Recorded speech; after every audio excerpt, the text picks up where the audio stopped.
Pumasok siya sa talyer na suot ang maruruming damit. Nagtatanong kung maaari ba niyang ayusin ang isang kotse kapalit ng pagkain. Nagtawanan ang mga tao, tinawag siyang baliw hanggang sa hawakan niya ang makina at napatunayan silang lahat na mali. Tirik ang araw nang lumapit si Ronnie sa Premium Motors.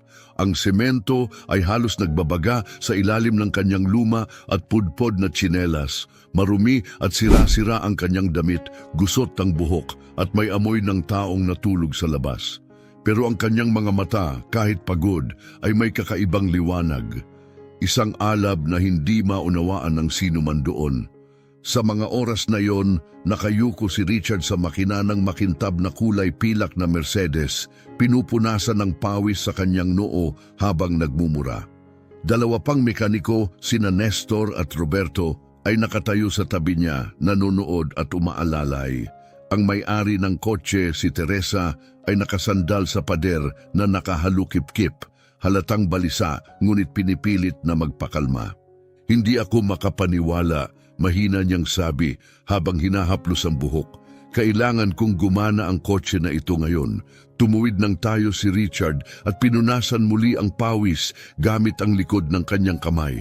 Ginagawa ko na ang lahat, Mrs. Teresa. Hindi pa ako nakakita ng ganito. Umaandar ang makina pero wala itong ibinibigay na lakas. Nagawa mo na lahat? Tanong ni Teresa, pilit tinatago ang kaba. Ginawa na namin lahat ng alam namin, sagot ni Nestor, umiiling. Pinalitan ang spark plugs, filters, pati linis sa injectors. Wala pa rin. Doon na pumasok si Ronnie, dahan-dahan at tahimik na tumatawid sa sahig ng talyer. Mahina ang tunog ng kanyang tsinelas habang naglalakad. Napatigil ang tatlong mekaniko, halatang nagulat at medyo hindi komportable. Nakasimangot si Teresa ngunit hindi nagsalita. Pasensya na, sabi ni Ronnie, magaspang ngunit magalang ang boses. Pwede ko bang tingnan? Mabilis na tumawa si Richard, may halong pangungutya. Tingnan? Marunong ka ba talaga? Kaunti, simpleng sagot ni Ronnie. Natawa rin si Roberto. Kaunti? Lalaki, Mercedes to, hindi kalakal sa junkyard. Alam ko, sagot ni Ronnie ng payapa, C300, 2 litro turbo engine. Narinig ko nang dumating ito. Hindi iyon ang iniisip niyo ang problema. Tiningnan ni Nestor si Richard na parang hindi makapaniwala. Homeless guy na eksperto raw sa luxury car? Kumilos si Teresa, hindi mapakali. May kung ano sa katahimikan at kumpiyansa ni Ronnie na nakakapukaw ng interes, parang may alam talaga siyang hindi alam ng iba. Makinig ka, sabi ni Richard habang pinupunasan ang kamay sa basahang puno ng grasa. Hindi ko alam kung sino ka, pero seryosong garahe ito. Hindi namin kailangan ng tulong mula sa mga taong gaya ko, putol ni Ronnie, ngunit hindi siya nagpakita ng inis. Hindi ko yun ibig sabihin, mabilis na sagot ni Richard, halatang nabigla. Pero yun nga ang ibig mong sabihin, balik ni Ronnie, kalmado pa rin. Hindi na tinago ni Roberto ang pangungutya. Lalaki, kailangan mo ng mainit na paligo, hindi makina ng Mercedes. Mga Ginoo, kalma lang, sabi ni Teresa, lumapit ng kaunti. Huwag kang mag-alala, Mrs. Teresa, ani Nestor. Makakahanap din kami ng solusyon. Kailangan lang ng mas maraming oras. Habang nag-uusap ang iba, nakatitig si Ronnie sa nakabukas na makina. Gumagalaw ang kanyang mga mata, maingat na sinusuri ang bawat parte. Parang binabasa niya ang isang libro. Hindi lang ito napapansin ng iba. Pwede ko bang subukan? May gusto lang akong itest. Anong teorya? Tanong ni Richard, pilit tinatago ang interes. Ang problema ay nasa ECU, Electronic Control Unit, paliwanag ni Ronnie. Hindi ito mechanical na sira, kaya hindi niyo makita. Kinuha ni Roberto ang kanyang telepono at nagsimulang mag-record. Mga tol, tingnan niyo to, yung taong kalye biglang naging electronic wizard. Roberto, tigilan mo, sabi ni Teresa. Pero tuloy pa rin siya. Hindi, gold to, tawa ni Roberto. Homeless guy, nagtuturo kung paano ayusin ang premium cars. Grabe, Natawa rin si Nestor. Oo nga, i-post mo, viral to. Pero hindi natinag si Ronnie. Mas matitinding salita na ang kanyang narinig sa buhay. Kung papayagan niyo ako, maaayos ko ito sa loob ng ilang minuto, payapa niyang sabi. At ano ang kapalit na gusto mo? Tanong ni Richard nang aasar. $100? Isang sandwich, sagot ni Ronnie. Kahit anong pagkain. Gutom lang ako. Tumahimik ang lahat. Halos mahulog ni Roberto ang telepono mula sa kakatawa. Sandwich? Seryoso ka ba? Seryoso ako, matatag na sagot ni Ronnie. At nangangako akong maayos ko ang problemang pinagpapaguran niyo buong araw. Tumingin si Richard kay Teresa. Nakatitig ito kay Ronnie, seryoso, para bang sinusubukang silipin ang kaluluwa niya. Lumapit siya ng kaunti at tumingin diretso sa kanyang mga mata. Talaga bang alam mo ang ginagawa mo? Tanong niya. Opo, ma'am, sagot ni Ronnie, alam ko. Paano mo nalaman na nasa electronic control unit ang problema? Tanong ni Teresa. Itinuro ni Ronnie ang makina. Sa tunog, sagot niya, may isang partikular na ingay kapag mali ang signal na ipinapadala ng camshaft position sensor sa ECU. Automatikong pinuputol ng sistema ang fuel injection para protektahan ng makina. Lumingon si Teresa kay Richard. Na-check mo ba yon? Sineryoso namin lahat, sagot ni Richard, ngunit halata na ang pagkawala ng kumpiyansa sa kanyang boses.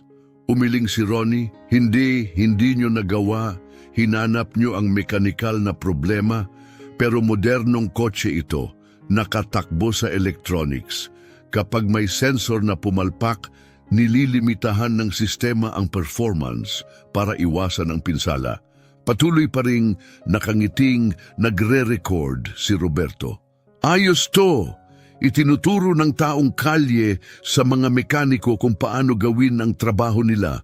Sa huling pagkakataon, Roberto, tigilan mo na yan, madiing sabi ni Teresa. Mrs. Teresa, comedy gold to, sagot ni Roberto. Lumapit si Richard kay Ronnie. Sabihin na nating tama ka, ano ang gagawin mo para ayusin ito? Ikakabit ko ang diagnostic scanner sa ECU. Ire-reset ang sistema at i-recalibrate ang sensor settings. Nakunot ang noo ni Nestor. Wala tayong ganong scanner dito. Alam ko, tango ni Ronnie, pero meron ang talyer sa tabi. Pwede kong hiramin. Kilala ako ng may-ari. Nagpalitan ng mapanuyang tingin sina Richard at Roberto. Siyempre kilala niya raw. Pero hindi sila pinansin ni Teresa. Nakatitig siya kay Ronnie. May kakaiba sa paraan ng kanyang pananalita. Kalmado at malinaw na parang hindi siya nagbubulaan. Tahimik ang kumpiyansa, ngunit ramdam na totoo. Paano kung nagkakamali ka? Tanong ni Teresa. Kung nagkakamali ako, sagot ni Ronnie, wala kang utang sa akin. Kahit sandwich, hindi ko hihingin. At kung tama ka, isang sandwich lang. Yun lang ang hinihingi ko. Umungol si Richard. Sige, pero kapag pumalpak ka, aalis ka at hindi mo na kami guguluhin. Payag, sagot ni Ronnie sabay tango. Nagpatuloy si Roberto sa pag-record. Magiging alamat ito, isang homeless na nag-aayos ng Mercedes. Lumabas si Ronnie sa talyer at pumasok sa katabing garahe. Mas simple yon, mas basic kaysa premium motors, kung saan may isang matandang lalaki na nag-iisa. Magiliw siyang bumati at bumalik na may dalang scanner. Nalisik ang mata ni Richard. Saan mo nakuha yan? Pinahiram sa akin ni Mr. Fernando. Sagot ni Ronnie habang isinasaksak ito sa sistema ng kotse. Hindi inalis ni Teresa ang kanyang tingin. Pinag-aaralan niya ang bawat kilos ni Ronnie. Ang maingat na paggamit ng mga kagamitan, ang pamilyar na galaw ng kanyang mga kamay. Para bang may nakikita siyang pamilyar, isang bagay na hindi niya matukoy. Tumunog ang scanner habang sanay na ininavigate ni Ronnie ang interface nito. Kahit si Richard, laban sa kanyang kalooban, ay napahanga. Sa ilang sandali lang, nakita ni Ronnie ang error code. Ayan, mahina niyang sabi. Camshaft face sensor, putol-putol ang signal. Napakindat si Teresa. Tiya, paano mo nalaman yon? Hindi siya sinagot ni Ronnie, nakatuon siya. Matatag ang kanyang mga kamay habang nagki-clear ng codes, nag-a-adjust ng values at nire-recalibrate ang system. Gumalaw siya na parang sanay na sanay, parang libu-libong beses na niya itong ginawa. Precise ang bawat kilos, para bang extension ng kanyang katawan ang makina. Tumigil si Nestor sa pagtatawa habang pinapanood ang proseso. Si Roberto ay nagre-record pa rin pero nawala na ang halakhak, napalitan ng kuryosidad. Tapos nan, sabi ni Ronnie, tinanggal ang scanner. Pwede nyo nang paandarin. Umupo si Richard sa driver's seat at pinihit ang susi. Bumuhay ang makina, maayos, makinis, perpekto. Pindot niya ang gas pedal at agad na sumunod ang kotse, natahimik ang buong talyer. Sumakay si Teresa at mabilis na umikot sa kanto. Pagbalik niya, malaki ang mga mata, puno ng pagtataka. Hindi pa naging ganito kalinis ang andar ng makina, sabi niya, para siyang bagong kotse. Noon pa lang ay isinasantabi na ni Ronnie ang scanner, handang ibalik ito. Ayos na ma'am, simple niyang sabi. Lumapit si Richard, wala na ang kayabangan. Saan ka natutong gawin yon? Saglit na tumigil si Ronnie. Buong buhay ko sa mga kotse ako nagtatrabaho. Pero saan mismo? Kung saan-saan, sagot niya ng malabo. Ngayon, tungkol dun sa sandwich? Lumapit si Teresa, may kumislot sa loob niya. Ano ang buong pangalan mo? Ronnie, sagot niya. Ronnie lang, muling nag-alinlangan. Oo, Ronnie lang. Hawak pa rin ni Roberto ang telepono, pero ngayon hindi na siya sigurado kung ipopost pa niya ang video. Ang inakalang biro ay naging seryoso. Kinuha ni Richard ang ilang pera mula sa bulsa at iniabot kay Ronnie. Heto, mas higit pa sa sandwich ang kinita mo. Ngunit ngumiti lamang si Ronnie at umiling. Hindi na kailangan. Maingat na tumanggi si Ronnie. Hindi kasama yon sa usapan. Lalaki, inayos mo ang isang bagay sa loob lang ng ilang minuto na buong araw naming pinoproblema, sabi ni Richard na hindi makapaniwala. Binuksan ni Teresa ang kanyang bag at naglabas ng pera. Pakiusap, tanggapin mo. Niligtas mo ako ngayon. Ngunit umiling si Ronnie. Hindi ko ito ginawa para sa pera. Gusto ko lang makatulong. Nagtaka si Teresa, bakit? Bakit ka tutulong sa mga taong masama ang trato sa iyo? Nagtagpo ang kanilang mga mata at sa sandaling iyon, nakita ni Teresa ang isang bagay na mas malalim, isang lumang sakit, tahimik at mabigat, gaya ng aninong lagi niyang dala. Dahil lahat ay karapat-dapat bigyan ng isa pang pagkakataon, mahina niyang tugon. Pagkatapos, wala nang ibang salita, tumalikod siya at lumakad palayo. Sa kanyang likuran, nanahimik ang buong talyer. Hindi pa alam ng apat na naiwan doon, pero nakatagpo na sila ng isang pambihirang tao. Makalipas ang ilang araw, muli na namang napadpad si Ronnie malapit sa Premium Motors. Hindi siya naghahanap ng trabaho, alam niyang hindi na siya tatanggapin doon. Pero may kung anong humihila sa kanya pabalik. Siguro ang alaala ng pakiramdam na muli siyang naging kapaki-pakinabang. Ang sandaling nahawakan niya ang isang makina at pansamantala muli niyang naramdaman ang sarili niya. Abala ang talyer, mamahaling kotse ang nakapila sa bawat service bay at ang hangin ay puno ng tunog ng mga gamit, makina at usapan. Mula sa kabila ng kalsada, nakatayo si Ronnie sa likod ng puno, tahimik na pinagmamasdan ang lahat. Nakayuko si Richard sa makina ng isang pulang BMW, halatang stressed. Kahit malayo, kita ni Ronnie ang paninigas ng balikat nito at padalos-dalos na kilos. Umiikot sina Nestor at Roberto sa kotse, pareho ring litong-lito. Hindi ako makapaniwala, nangyayari na naman ito. Malakas na bulong ni Richard, puno ng inis. Pangatlong kotse na to ngayong linggo na hindi namin ma-figure out.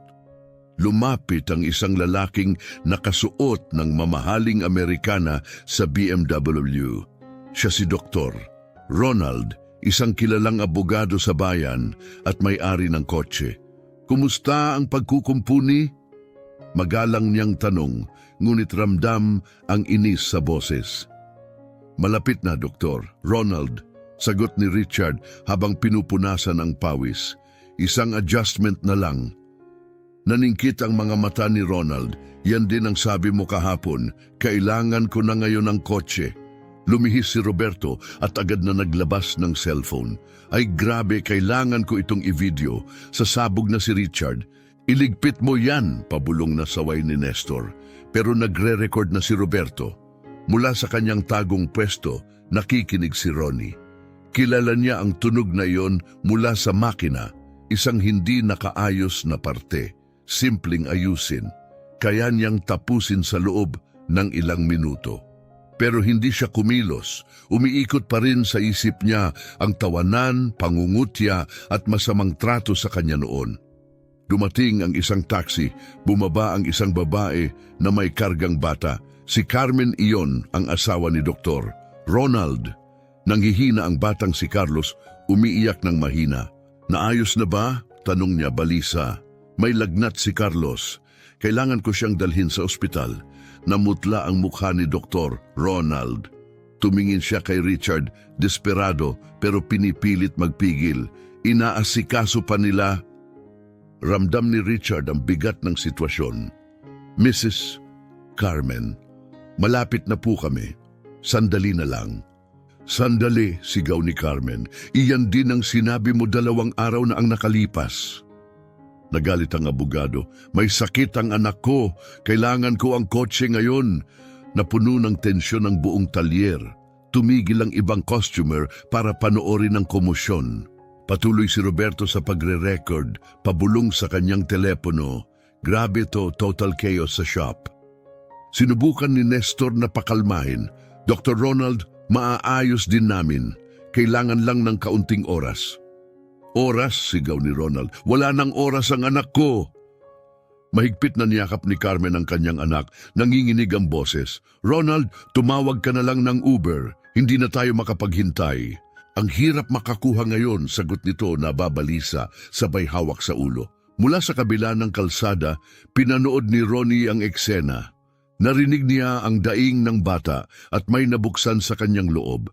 Nakita niya ang sarili sa nakaraan. Ang kanyang anak na babae, may sakit at takot. At ang takot na hindi niya maihatid sa ospital sa oras. Hindi na siya nakatiis. Tumawid siya sa kalsada, hakbang bawat hakbang. Alam na maaari na naman siyang itaboy. Pero alam din niyang hindi niya kayang balewalain ang isang batang naghihirap. Pasensya na, sabi niya nang makarating sa bungad ng talyer. Napatigil si Richard at natigilan. Ay hindi ngayon. Anong ginagawa niya rito? Bulong ni Roberto patuloy na nagre-record. Binigyan siya ng malamig at mapanlait na tingin ni Dr. Ronald. At sino naman ito? Mawala ka na, wala yan. Mabilis na sagot ni Richard. Isa lang yan na palaging tambay. Pero hindi na tinag si Ronnie. Hindi niya pinansin ang mga salita at dumiretso agad sa punto. Pwede ko bang tingnan ang kotse? Tanong ni Ronnie. Kailangan ng bata na makarating sa ospital. Ikaw, tugon ni Dr. Ronald na may pang-uuyam. Akala mo ba maaayos mo ang hindi naintindihan ng 3 bihasang mekaniko? Gusto ko lang subukan, payapang sagot ni Ronnie. Tiningnan siya ni Carmen na may pakiusap sa mga mata. Marunong ka ba sa mga kotse? Kaunti. Mapagpakumbabang sagot ni Ronnie. Hindi napigilan ni Roberto ang pagtawa. Siya na naman, siya yung nag-ayos ng Mercedes ni Mrs. Teresa nung isang araw. Akala niya eksperto siya. Naayos? Taas kilay na tanong ni Dr. Ronald. Nailang si Richard na mula ang muka. Nagkataon lang, swerte lang yon. Swerte? Mahina ngunit matalim na tugon ni Ronnie. Hindi ba't sira ang camshaft sensor? Nanahimik si Richard. Sa kaibuturan niya, alam niyang tama si Ronnie. Matapos ang insidente, tiningnan niya ang sensor at yun nga ang problema. Hayaan mo siyang subukan, sabik na sabi ni Carmen, humarap sa asawa. Pakiusap, Ronald. Kailangan ng anak natin ng tulong. Kalokohan ito, Carmen. Isa lang siyang mabilis na putol ni Carmen. isang taong handang tumulong kapag wala ng ibang nakagawa. Lumapit si Ronnie sa BMW at marahang inilagay ang kamay sa makina. Pumikit siya, nakikinig sa tunog at nararamdaman nito. Para sa lahat ng nanonood, tila kakaiba ang kanyang ginagawa, ngunit para kay Ronnie, ikinukwento na ng kotse ang lahat ng kailangan niyang malaman. Sirang-sira na ang fuel pump, sabi niya. Hindi nito nahahawakan ng tamang pressure, kaya nagmi-misfire ang makina. Nakatitig si Richard sa kanya. Paano mo nalaman sa pakikinig at pagdamalang? Karansan, sagot ni Ronnie. May fuel pressure gauge ba kayo? Kahit nag-aalinlangan, kinuha ni Nestor ang gamit. Ikabit nila ito at totoo nga pabago-bago ang pressure readings gaya ng sinabi ni Ronnie. Imposible, bulong ni Roberto, hawak pa rin ang kanyang telepono. Tama na naman siya. Ngayon nagsisimula na ring mag-iba ang tingin ni Dr. Ronald kay Ronnie. Kaya mo ba itong ayusin? Kaya, sagot ni Ronnie, pero kailangan natin ng bagong pump. Hindi na ito kayang kumpunihin dito. San makakabili? May tindahan ng piyesa sa kanto, mga 300 reais ang halaga. Ako na, mabilis na alok ni Richard. Gaano katagal ikabit? Tanong ni Ronald. 15 minuto, kumpiyansang sagot ni Ronnie. Tumulo ang luha sa mata ni Carmen habang humaharap sa asawa. Pakiusap, Ronald. Wala nang sinabi si Ronald. Inilabas niya ang pitaka at iniabot kay Richard ang pera. Bilisan mo. Ngayon, tumakbo si Richard. Si Roberto naman ay patuloy pa rin sa pagre-record. Ngunit ngayon ay tila naguguluhan kung aliw pa ba ito o isang mas makapangyarihang bagay. Grabe, para siyang naging boss ng talyer, mahina niyang bulong. Habang naghihintay, lumapit si Carmen kay Ronnie. Salamat, tapat niyang sabi. Hindi ko alam kung sino ka, pero salamat sa pagtulong. Tumango si Ronnie, nakatingin kay Carlos, na tumigil na sa pag-iyak at nakatitig na ngayon sa kanya. Ano ang pangalan niya? Carlos. 3 taong gulang. Magiging maayos siya, banayad na sagot ni Ronnie, sabay irap ng nakakatawang mukha na nagpatawa kay Carlos. Ang una niyang ngiti sa araw na iyon. Tahimik na nakamasid si Dr. Ronald. May kakaiba kay Ronnie. Ang paraan ng kanyang pananalita, ang galaw niya, ang malalim na kaalaman sa kotse. Wala itong tugma sa itsura niya. Saan ka natuto nito? Tanong ni Ronald sa wakas. Saglit na tumigil si Ronnie. Sa halos buong buhay ko, sa mga kotse ako nagtatrabaho. Saan mismo? Kung saan-saan, sagot niyang umiwas sa detalye. Dumating si Richard, hingal at may hawak ng bagong piyesa. Heto na! Tama ba ito? Sinuri ni Ronnie at tumango. Perpekto, ikabit na natin. Agad siyang kumilos. Bawat galaw ay maingat, tiyak. Sa ilang minuto lamang, tinanggal niya ang sira, ipinalit ang bago, at muling ikinabit ang mga Jose na parang eksperto. Tapos na, sabi niya, pinunasan ng kamay. Pwede niyo nang paandarin. Pumasok si Dr.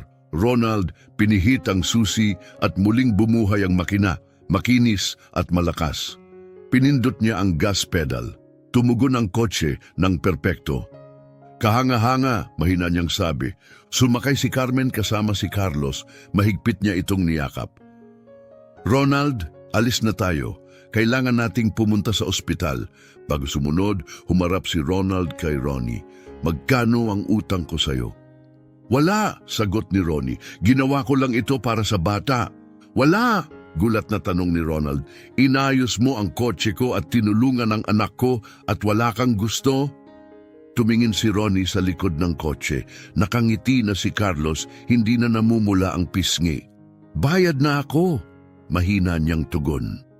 Inabot ni Ronald ang isang business card. Ako si Ronald Almeida. Kapag may kailangan ka, tawagan mo ako.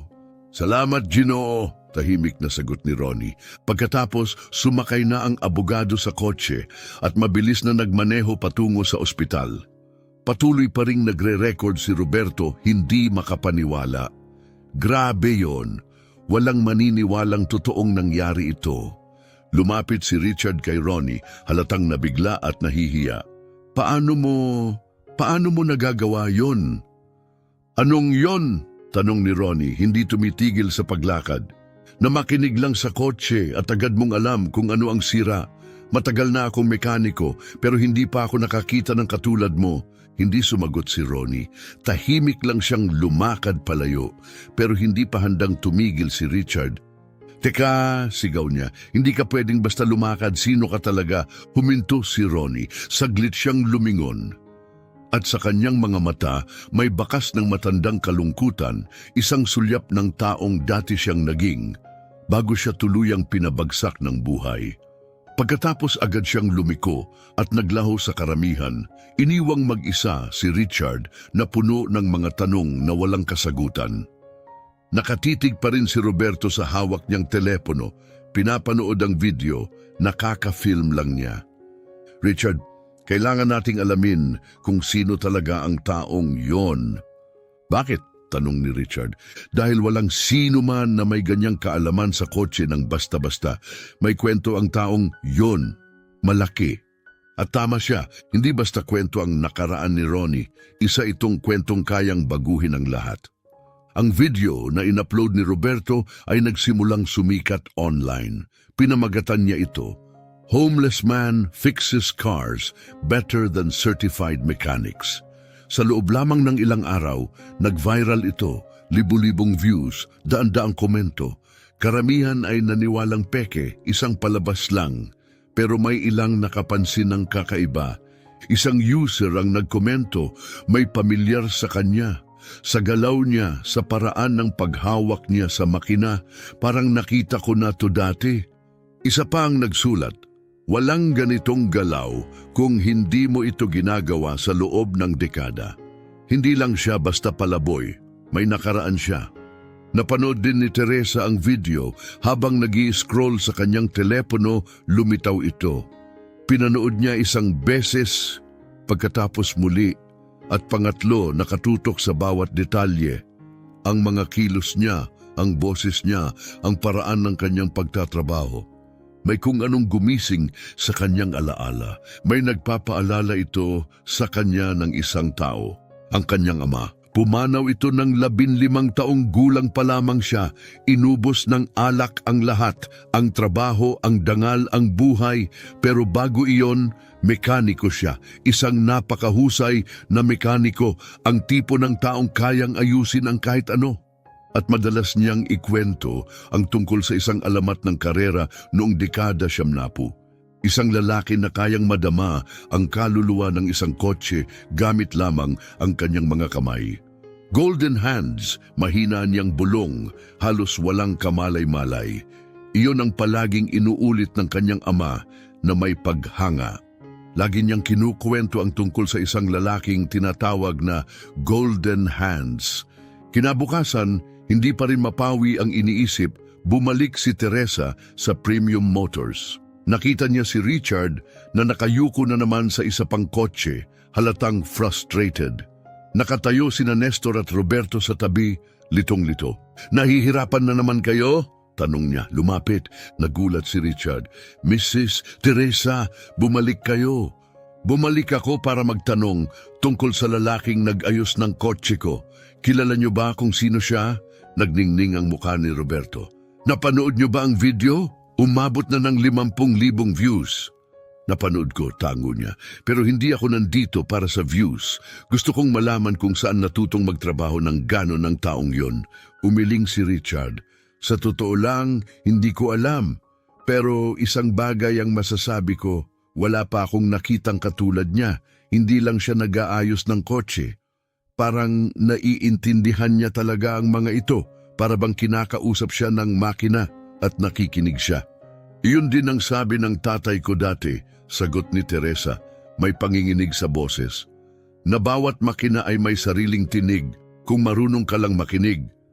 Mekaniko ang tatay niyo? Tanong ni Nestor. Oo, at lagi niya akong kinukwentuhan tungkol sa isang sikat na driver nung dekada 70. Isang tao na hindi lang nagkarera, gumawa at nag-tune rin ng sarili niyang mga kotse. Sabi niya mas magaling pa raw sa mga engineer. Namilog ang mata ni Roberto. Isang race car driver na siya ring mekaniko. May palayaw siya, something na may kinalaman sa hands. Pinilit maalala ni Teresa. Nanlaki ang mata ni Richard. Golden Hands? Oh, yun nga, Golden Hands. Kilala mo siya? Adik ang tatay ko sa mga lumang rally races, mabagal na sabi ni Richard. Palagi niyang binabanggit ang isang lalaking nagngangalang Ronnie Soriano. Tinawag siyang Golden Hands. Isa siyang alamat sa rally noong dekada 70. Ganap na henyo. Kayang manalo ng karera gamit ang mga kotse na siya mismo ang bumuo. Natahimik ang buong talyer. Ronnie Soriano, mahinang ulit ni Teresa. Ang lalaking nag-ayos ng kotse ko, ang sabi niya, Ronnie ang pangalan niya. Imposible, bulong ni Roberto. Hindi pwede, hindi siya. Bakit hindi? Tanong ni Teresa. Dahil si Ronnie Soriano ay milyonaryo, sagot ni Roberto. Sikat siya. May sarili siyang team, sabi ni Roberto, nanlalaki ang mata. Mga international sponsors. Paano naging palaboy ang isang taong gaya niya? Kinuha ni Richard ang kanyang telepono. Tingnan ko nga ang mga lumang litrato. Habang naghahanap siya, bumilis ang tibok ng puso ni Teresa. Kung tama ang hinala niya, ang katotohanan ay mas masakit pa kaysa sa kanyang naisip. Ayan, sabi ni Richard, ipinakita ang screen sa iba. Ronnie Soriano, Brazilian Rally Champion, noong 75, 77 at 79. Sa telepono, nakangiti ang isang mas batang lalaki, nakatayo sa tabi ng rally car, hawak ang tropeyo ng mataas. Mas maitim ang kanyang buhok noon, malinis ang mukha, pero ang mga mata, pagod, matalino at hindi malilito. Lumapit si Teresa. Diyos ko, siya nga, totoo ito. Napakurap si Nestor. Pero paano naging ganito ang isang alamat ng karera? Patuloy na nagbasa si Richard mula sa artikulo. Nakasaad dito na noong 2000 nawala ang asawa at anak niya sa isang aksidente sa kotse. Pagkatapos noon, naglaho siya. Sumikip ang dibdib ni Teresa. Namuo ang luha sa kanyang mga mata. Nawala ang pamilya niya. Mahinang bulong niya. At pagkatapos, nawala rin ang lahat. Dagdag ni Roberto, binabasa ang pahina. Ibinenta niya ang team. Tumigil sa karera, nawala sa publiko, 15 taon na ang nakalipas. Nakunot ang noo ni Richard. Kaya buong panahon na ito, saan siya? Tumingin si Teresa sa lupa. Nakatira sa kalye, sagot niya. Halos hindi lumalabas ang boses. Patuloy pa ring nagre-record si Roberto. Hindi ka panipaniwala. Walang maniniwala na totoo ito. Lumapit si Richard sa lugar kung saan nakatayo si Ronnie kanina, pilit pa ring inuunawa ang lahat. Paano mo nagagawa yon? Mahina niyang tanong. Anong yon? Balik ni Ronnie, nagsisimula ng umalis. Na malaman kung ano ang sira ng kotse sa pakikinig lang. Taon na akong mekaniko, pero wala akong nakitang katulad mo. Hindi sumagot si Ronnie, nagpatuloy siyang naglakad palayo. Teka, sigaw ni Richard, hindi ka pwedeng umalis na lang. Sino ka talaga? Huminto si Ronnie sandali at lumingon. Mabigat ang titig niya, isang kalungkutang matagal nang nakabaon. Isang sulyap sa kung sino siya dati bago siya gumuho. At pagkatapos walang salita, tumawid siya sa abalang kalsada at naglaho. Sa karamihan, iniwan ang katahimikan. Nakatayo si Richard, hindi makapagsalita. Nakatingin si Roberto sa kanyang telepono. Pinapanood ang video na nakunan niya. Richard, kailangan nating alamin kung sino ang taong ito. Bakit? Tanong ni Richard litong-lito. Dahil walang ganitong kaalaman sa kotse ng aksidente lang. May kwento ang taong yun. At tama siya. May dalanongang kwento si Ronnie, isang kwentong matagal nang nakabaon. Isang kwentong kapag nailabas, kayang baguhin ang lahat. Ang video na in-upload ni Roberto online ay sumabog sa internet. Pinamagatan niya ito, Homeless Man Fixes Cars Better Than Professional Mechanics. Sa loob ng ilang araw, umabot ito ng 10,000 views. Daan-daang komento ang dumagsa, puno ng pagdududa at hindi paniniwala. Pero may iilang nakakita ng kakaiba. Parang pamilyar siya, sulat ng isang user. Sa paraan ng pagtatrabaho niya, ang kamay niya, parang nakita ko na ito dati. Ang ganitong precision, hindi basta-basta, may nakaraan siya, sabi ng isa pa. Samantala nakaupo si Teresa sa kanyang sofa, nag-i-scroll sa kanyang telepono. Lumitaw sa kanyang feed ang video. Pinanood niya ito isang beses, pagkatapos muli at muli. Sinuri niya ang bawat kilos ni Ronnie, bawat salita, bawat tingin. May malalim na pamilyar na damdamin. May isang bagay sa paraan niya ng pagtatrabaho, ang pakikinig niya sa makina na parang ito'y buhay. Naalala niya ang kanyang ama. Bago tuluyang winasak ng alak ang buhay nito, isang bihasang mekaniko ang kanyang ama.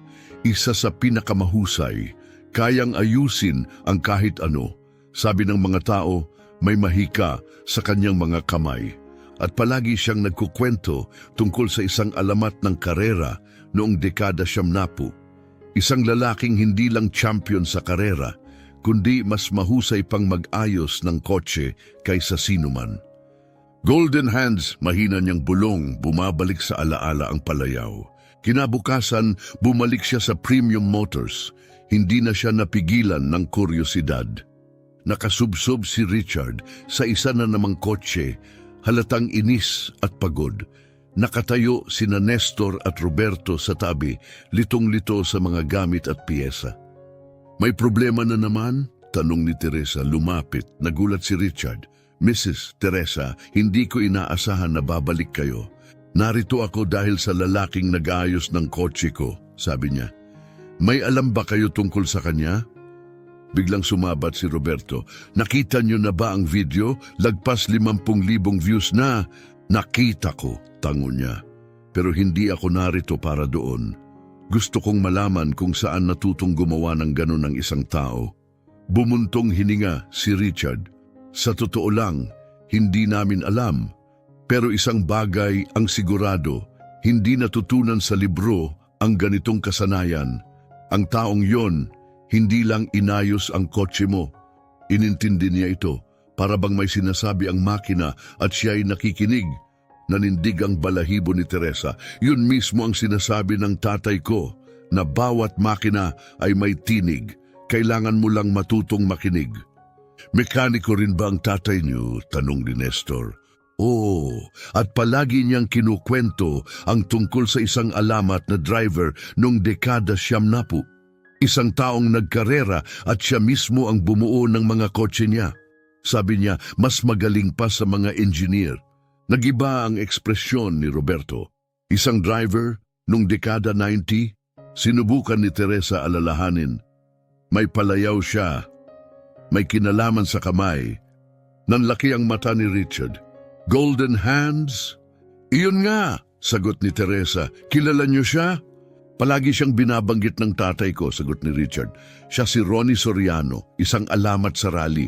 Sabi nila, henyo siya. Natahimik ang buong talyer. Ronnie Soriano, dahan-dahang ulit ni Teresa. Ang lalaking nagayos ng kotse ko, ang sabi niya, Ronnie ang pangalan niya. Umiling si Roberto, hindi pwede. Hindi siya. Si Ronnie Soriano ay sikat. Mayaman siya. Isang bagay ang masasabi ko ng sigurado, dagdag ni Richard. Wala pa akong nakitang nag-diagnose ng kotse ng ganun. Para bang kinakausap niya ang makina.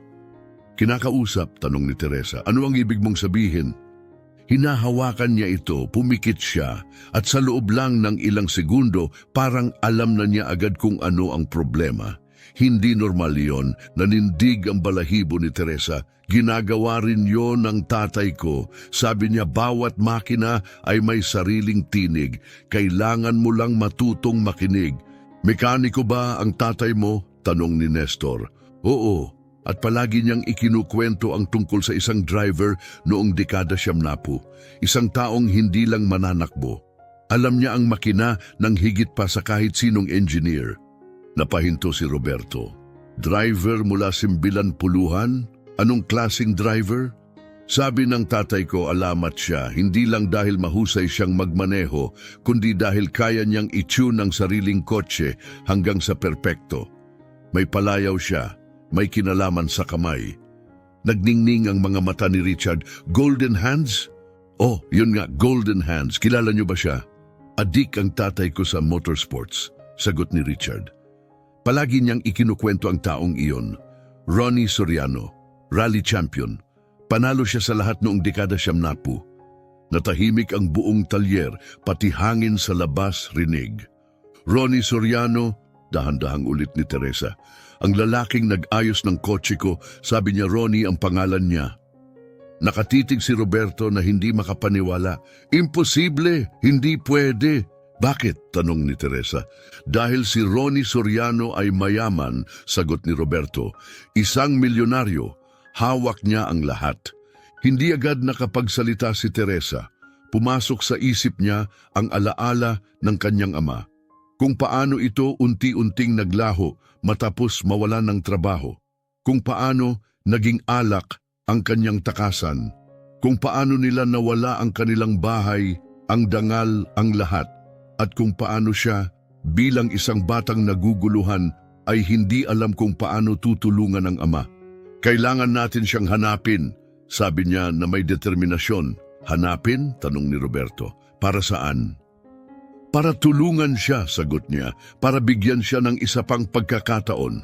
Itinaas ni Richard ang kilay. Mrs. Teresa, sa lahat ng paggalang, matagal nang palaboy ang taong iyon. Kung gusto niya ng tulong, sana humingi na siya. Hindi niyo naiintindihan, sagot niya, nanginginig ang boses. Nawalan din ang tatay ko. Umiinom siya, naglalaboy. Bata pa ako, hindi ko alam kung ano ang gagawin. At namatay siya bago ko nagawang tulungan. Muling natahimik ang talyer, walang nakapagsalita. Huminga ng malalim si Teresa. Hindi ko nailigtas ang tatay ko, pero baka may pagkakataon pa akong iligtas ang iba. Dahan-dahang itinabi ni Roberto ang kanyang telepono. Mas mahina na ang kanyang boses. Tama ka, hindi natin pwedeng hayaan na ganito lang. Kailangan natin siyang hanapin. Pero saan? Tanong ni Nestor. Minsan pumupunta siya sa shop pero walang nakakaalam kung saan siya tumutuloy. Natulog siya sa kalsada, sabi ni Richard. Malapit lang siguro dito. Tumindig si Teresa kung ganon hanapin natin. Ngayon na, may alam ba kayo kung saan madalas tumuloy ang mga tao? May isang plaza, 3 kanto mula rito, sabi ni Roberto. At sa ilalim ng viaduct sa Central Avenue, nakakita na ako ng mga tao doon sa gabi. Doon tayo magsisimula, mariin niyang sabi. Nag-alinlangan si Richard, baka mas mabuti kung hintayin na lang natin siyang bumalik sa shop. Hindi, putol ni Teresa. Bawat araw na naghihintay tayo ay isa pang araw na nagdurusa siya.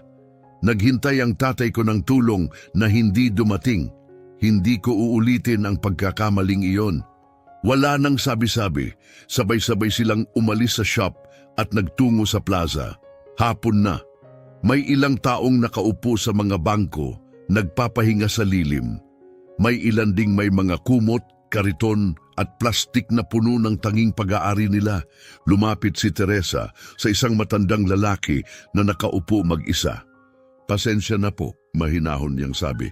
Kilala niyo ba si Ronnie? Ubanin na, nasa 50 siguro ang edad. Tumingin ang lalaki sa kanya gamit ang pagod na mga mata. Oo, kilala ko. Bakit? Wala siyang ginawang masama, mabilis na sabi ni Teresa. Gusto lang namin siyang tulungan. Tutulungan? Ulit ng lalaki halos natawa. Dito, walang nagtutulungan. Lahat kami nagtatangkang mabuhay lang. Pakiusap, sabi ni Teresa. Mahalaga talaga ito. Saan namin siya mahahanap? Tinitigan siya ng lalaki mula ulo hanggang paa para bang pinag-iisipan kung mapagkakatiwalaan siya. Pagkaraan ng sandali, itinuro nito ang malayo. Karaniwan siyang natutulog sa ilalim ng viaduct sa Central Avenue. Pero mag-ingat kayo, si Ronnie, hindi siya gaya ng iba. May nakaraan siya at masakit ang nakaraan. Anong klaseng nakaraan? Tanong ni Teresa. Hindi ko alam, sagot ng lalaki. Pero minsan sa gabi, umiinom siya at umiiyak. Nagsasalita tungkol sa isang babae. Sabi niya, nawala ang anak niyang babae. Masakit sa puso, naramdaman ni Teresa ang pagsikip ng kanyang dibdib. Ang anak na iyon, ang nawala sa aksidente, ang bigat ng dalamhati, pasan niya ng mag-isa sa loob ng napakaraming taon. Salamat. Mahinahon niyang sabi sa matanda bago lumingon sa iba. Punta tayo sa viaduct. Naglakad silang tahimik, walang nagsasalita hanggang marating nila ang tulay. Sa ilalim ng malalaking konkretong poste, may mga tolda na gawa sa trapal, plastik at lumalumang tela. Tahimik ang kilos ng mga tao, nabubuhay sa kalagayang hindi dapat tiisin ng sino man. Kumakalat ang amoy ng basura at dumi sa hangin, pero hindi tumigil si Teresa.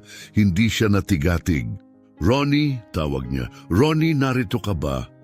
Walang sumagot. Nag-ikot sila sa pagitan ng mga tolda, sinisipat ang bawat muka.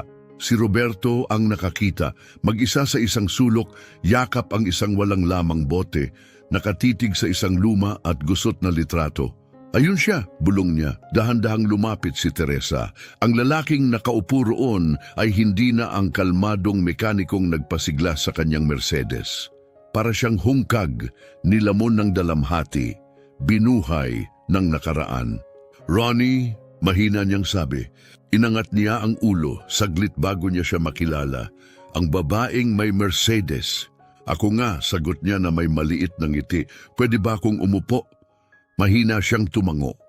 Habang umuupo si Teresa sa tabi niya, mabilis niyang itinago ang litrato. Pero nakita na ito ni Teresa. Isang batang babae, nakangiting masigla, ang kanyang anak.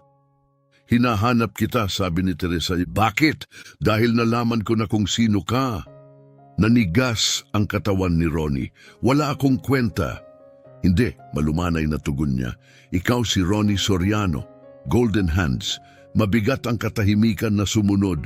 Pumikit siya, parang ang pagdinig sa kanyang dating pangalan ay muling nagbukas ng sugat na hindi kailanman naghilom. "Noon, oo," mahina niyang sabi. "Matagal na panahon na." "Pwede ka pa rin," umiling siya. "Hindi na pagkatapos ng lahat ng nawala, pagkatapos ng mga nagawa ko." Napuno ng luha ang mga mata ni Teresa. "Alam ko kung paano ang mawalan ng mahal sa buhay. Nawala ang tatay ko sa alak. Bata pa ako nang tuluyan siyang bumigay. Hindi ko siya nailigtas." Tumingin si Ronnie sa kanya ng tunay sa unang pagkakataon. "Araw-araw dala ko ang bigat na yon," pagpapatuloy niya. "Palaging iniisip kung may nagawa pa sana ako, kung mas maaga sana." Hindi siya sumagot, nakinig lang siyan. "Ayokong maramdaman yon ulit," sabi ni Teresa. "At ayokong hayaang mawala ang isa pang tao kung may pagkakataon akong tumulong." "Bakit ka nagmamalasakit?" tanong niya, pausang boses. "Dahil kapag tinitingnan kita, nakikita ko siya, isang mabuting tao, sugatan, wasak, pero hindi pa huli." Lumingon siya kina Richard, Nestor at Roberto. Nakatayo silang malapit, tahimik na nakamasid. "Lahat kayo, para sa akin?" "Oo," sagot ni Richard. "Gusto naming bigyan ka ng daan pabalik." "Daan pabalik?" Mapait na tawa ni Ronnie. "Wala nang bumabalik mula sa pinanggalingan ko." "Meron," maring sagot ni Teresa. "Hindi mag-isa, pero may tulong, kaya mo." Dahan-dahang inilabas ni Ronnie mula sa bulsa ang litrato. Tinitigan niya ito ng may hapdi at lambing. "Walo siya noon," bulong niya. "Buong buhay niya nasa unahan pa, at dahil sa akin, natapos lahat." "Hindi mo kasalanan," banayad na sabi ni Teresa. "Ako ang may sala," sagot niya, nanginginig ang tinig. "Ako ang nagmamaneho, dapat mas maingat ako. May mga aksidenteng nangyayari," tugon niya. "Pero ang parusahan ng sarili mo habang buhay ay hindi na mababago ang nakaraan." Muli siyang tumingin sa litrato pagkatapos kay Teresa, at sa sandaling iyon nakita niya ang isang bagay, mahina pero totoo, ang taong dati siyang naging, ang taong hindi sumusuko, ang taong hindi lumalayo sa laban. "Ano ba talaga ang inaalok niyo?" tanong niya. Lumapit si Richard, isang trabaho, head mechanic, tamang sahod, kontrata. "At ako ang sasagot sa iyong gamutan," dagdag ni Teresa. "Rehab, tirahan, damit, suporta." Hindi agad sumagot si Ronnie. Tinitigan niya ang litrato, nanginginig ang mga kamay. Palagi niyang sinasabi na kaya kong ayusin ang kahit ano. Mahina niyang bulong. "Siguro, panahon na para ayusin ko ang sarili ko." At sa unang pagkakataon sa loob ng maraming taon, sumilay ang ngiti sa mukha ni Ronnie Soriano. Makalipas ang ilang linggo, mag-isa siyang nakaupo sa waiting area ng isang rehabilitation clinic. Bahagyang nanginginig ang kanyang mga daliri, hindi dahil sa takot, kundi dahil sa bigat ng isang bagong bagay, pag-asa. Hindi lang mula sa withdrawal, nanginginig ang mga kamay ni Ronnie, nanginginig din ito dahil muli siyang nasa isang pasilidad medikal. Ang huling pagkakataon na nakapasok siya sa ospital ay nang magpaalam siya sa kanyang asawa at anak. Nasa tabi niya si Teresa, nakabukas ang isang magasin ngunit hindi nababasa ang ni isang salita. Ramdam niya ang tensyon na nagmumula sa lalaking kanyang pinaniniwalaan. Nandoon din si Richard, kinakabahan at panay ang silip sa kanyang telepono. Mr. Ronnie Soriano, mahinahong tawag ng isang nurse mula sa pintuan. Dahan-dahang tumayo si Ronnie. Mabigat pa rin ang kanyang mga binti. Kusang tumayo si Teresa para samahan siya, ngunit pinigilan siya nito sa isang tahimik na iling. Kailangan kong gawin ito mag-isa, sabi niya. Paos, ngunit matatag ang tinig. Halos 2 oras tumagal ang appointment. Nang bumalik si Ronnie, halatang pagod. Dinala siya ng psychiatrist pabalik sa pinakamadilim na bahagi ng kanyang nakaraan. Ang anak niyang babae, ang aksidente, ang mga taong nalunod siya sa alak. Kumusta? Mahina ang tanong ni Teresa. Masakit, sagot niya, pinupunasan ng mga mata gamit ang likod ng kamay. Pero kailangan ko iyon. Habang naglalakad sila pabalik sa talyer, may kakaibang nakatawag ng kanilang pansin. May kumpol ng tao sa labas ng Premium Motors.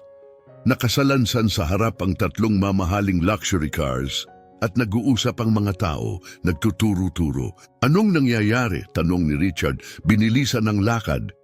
Paglapit nila, nakita nila sina Nestor at Roberto na paikot-ikot, halatang kinakabahan malapit sa isang pulang Ferrari. Ang isang lalaking naka-tailored suit, si Alfredo Augusto, kilalang negosyante, ay halatang iritado. Hindi niyo naiintindihan, sigaw nito. Kailangang umandar ang kotse na ito ngayon. May critical akong pitch sa mga international investors. Kapag hindi ko naabutan, mawawala sa akin ang kontratang 50 milyong reais. Mr. Alfredo, ginagawa namin ang lahat ng aming makakaya, sabi ni Nestor, pilit na kalmado. Hindi pa namin nakita ang ganitong klase ng problema. Ginagawa ang lahat, singhal ni Alfredo. 3 mekaniko na ang tumingin sa kotse, wala pa ring nakakaayos, at ito raw ang pinakamahusay na talyer sa lungsod. Pinupunasan na ng pawis si Roberto. Sir, may ilan pa kaming pwedeng subukan. Ilan pa? Putol ni Alfredo. 6 na oras na kayong nagtatrabaho. 2 oras na lang ang presentation ko at patay pa rin ang kotse. Nagsimulang magbulungan ng mga customer, nakasabit ang reputasyon ng shop sa isang sinulid. Doon may tumuro sa crowd kay Ronnie. Sandali, hindi ba siya yung nasa video, yung nag-ayos ng kotse na hindi maayos ng iba? Napalingon ang lahat, nagsimulang magbulungan. Namula ang mukha ni Roberto, siya kasi ang nag-upload ng video. Pinagmasdan ni Alfredo si Ronnie, singkit ang mga mata. Ito ba ang tinatawag na milagrosong mekaniko? Sarkastiko niyang sabi. Mukha siyang palaboy. Lumapit si Richard. Mr. Alfredo, totoo pong marunong siya. Mabilis na tawa ang isinagot ni Alfredo. 2 milyong reais ang halaga ng kotse ko at gusto niyo ibigay ko ito sa isang palaboy? Tahimik ngunit masakit na tugon ni Ronnie, tinapos ang kanyang pangungusap. Nabigat ang katahimikan. Alam ni Alfredo na sumobra siya, ngunit pinigilan siya ng pride na humingi ng tawad. Hindi ko yun ibig sabihin, mahina niyang bulong. Pero yun ang totoo, sagot ni Ronnie, kalmado pa rin. At hindi kita masisisi, may karapatan kang magduda. Pero kung gusto mong marinig, ang problema ay nasa direct fuel injection system. Malamang barado ang isang injector dahil sa residue ng high-octane fuel. Napakurap si Alfredo. Paano mo nalaman ni hindi mo pa nga tinitingnan? Hindi ko na kailangan. Narinig ko ang tunog nung sinubukan mong paandarin. Kumakadyot ang makina kapag mali ang timpla ng hangin at gasolina. Iyan ang tunog niyon. Bumulong si Nestor kay Richard. Hindi siya nagkakamali. Lahat na ginawa namin, maliban sa injector. Mabilis ang takbo ng isip ni Richard. Alam niyang kaya itong ayusin ni Ronnie. Pero Ferrari ito at mahirap kausap ang kliyente. Lumapit si Teresa. Mr. Alfredo, mahinahon niyang sabi, pwede ba tayong mag-usap ng pribado? Lumayo sila ng ilang hakbang, labas sa pandinig ng crowd. Ako si Teresa Aquino. Pinapatakbo ko ang Aquino Developments and sabi niya, iniabot ang kamay. Inayos ng taong iyon ang kotse ko nang walang ibang nakagawa. Kahit ang pinakamahusay mong mekaniko, walang sagot. Nag-aatubili si Alfredo. Pero tingnan mo siya, paano ko siya pagkakatiwalaan? Dahil sa parehong dahilan kung bakit ako nagtiwala, payapa niyang tugon. Dahil ang nakikita mo sa labas ay hindi palaging katotohanan. At dahil sa puntong ito, nauubusan ka na ng oras at ng opsyon. Tumingin si Alfredo sa relo, mahigit 1 oras na lang ang natitira. Ang pagsakay sa taxi ay mangangahulugang mahuhuli siya, haggard at hindi handa. Ang pagtawag ng rideshare ay delikado dahil sa trapiko. Huminga siya ng malalim. At kung masira niya ang makina, tanong niya, may alinlangan. Ako ang mananagot, mariing sabi ni Teresa, hindi kumukurap. Kung may mangyaring mali, ako ang sasagot sa gastos. Ang pinsala sa isang Ferrari pwedeng umabot ng higit 100,000 reais. Babala ni Alfredo. Babayaran ko, ulit niya, matatag. Huminga ng malalim si Alfredo. Sige, pero kung hindi ito maayos sa loob ng 30 minuto, tapos na. Lumapit si Ronnie sa Ferrari na para bang binabati ang isang matagal ng kaibigan. Ang mga kamay niya na nanginginig kanina sa klinika ay ngayon matatag, tiyak at mahinahon. Binuksan niya ang hood, sinipat ang makina at diretso sa problema. Kailangan ko ng espesyal na wrench para alisin ang injectors, sabi niya kay Richard. Nag-aalangan si Richard. Wala tayo niyan dito. Meron ako, sagot ng isang boses mula sa likod. Paglingon nila, si Fernando pala ang may-ari ng maliit na talyer sa tabi. Hawak niya ang isang toolbox at nakangiti. Narinig ko ang tunog at inisip kong may malaking nangyayari dito, sabi niya. Kailangan mo ng 8mm hex at magnetic Phillips. Salamat Fernando, sagot ni Ronnie, buong pasasalamat na tinanggap ang mga gamit. Sa oras na iyon, nagtipon na ang maraming tao. May mga cellphone na nakalabas. Nagre-record ulit si Roberto, pero ngayon hindi na para sa katatawanan, para ito sa respeto. Tumingin si Alfredo sa relo, pinagpapawisan, nauubos ang oras. Gumawa si Ronnie na parang isang siruhano. Isa-isang tinanggal ang injector, maingat na tinitignan ang bawat isa sa ilalim ng ilaw. Hanggang nakita niya ito, isa ay barado ng maliliit na debris mula sa high-octane fuel. Kailangan nito ng ultrasonic cleaning, paliwanag niya, pero wala ng oras para dalhin sa espesyalista. Nagpanik si Alfredo. Kaya anong gagawin natin? May paraan, sagot ni Ronnie, nag-iisip ng malakas. Hindi ito perpekto pero gagana. Pwede kong linisin mano-mano gamit ang isopropyl alcohol at microbrush. Gano katagal? 15 minuto. Tumingin si Alfredo sa relo. Sakto lang ang oras kung magiging maayos ang lahat.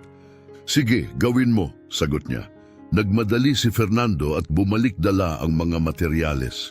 At agad nagsimula si Ronnie. Ito na ang pinakamapanganib na trabaho ng kanyang buhay. Isang maling galaw lang at ang injektor na nagkakahalaga ng 50,000 reais ay tuluyang sira. Walang nagsalita, tahimik ang buong kalsada.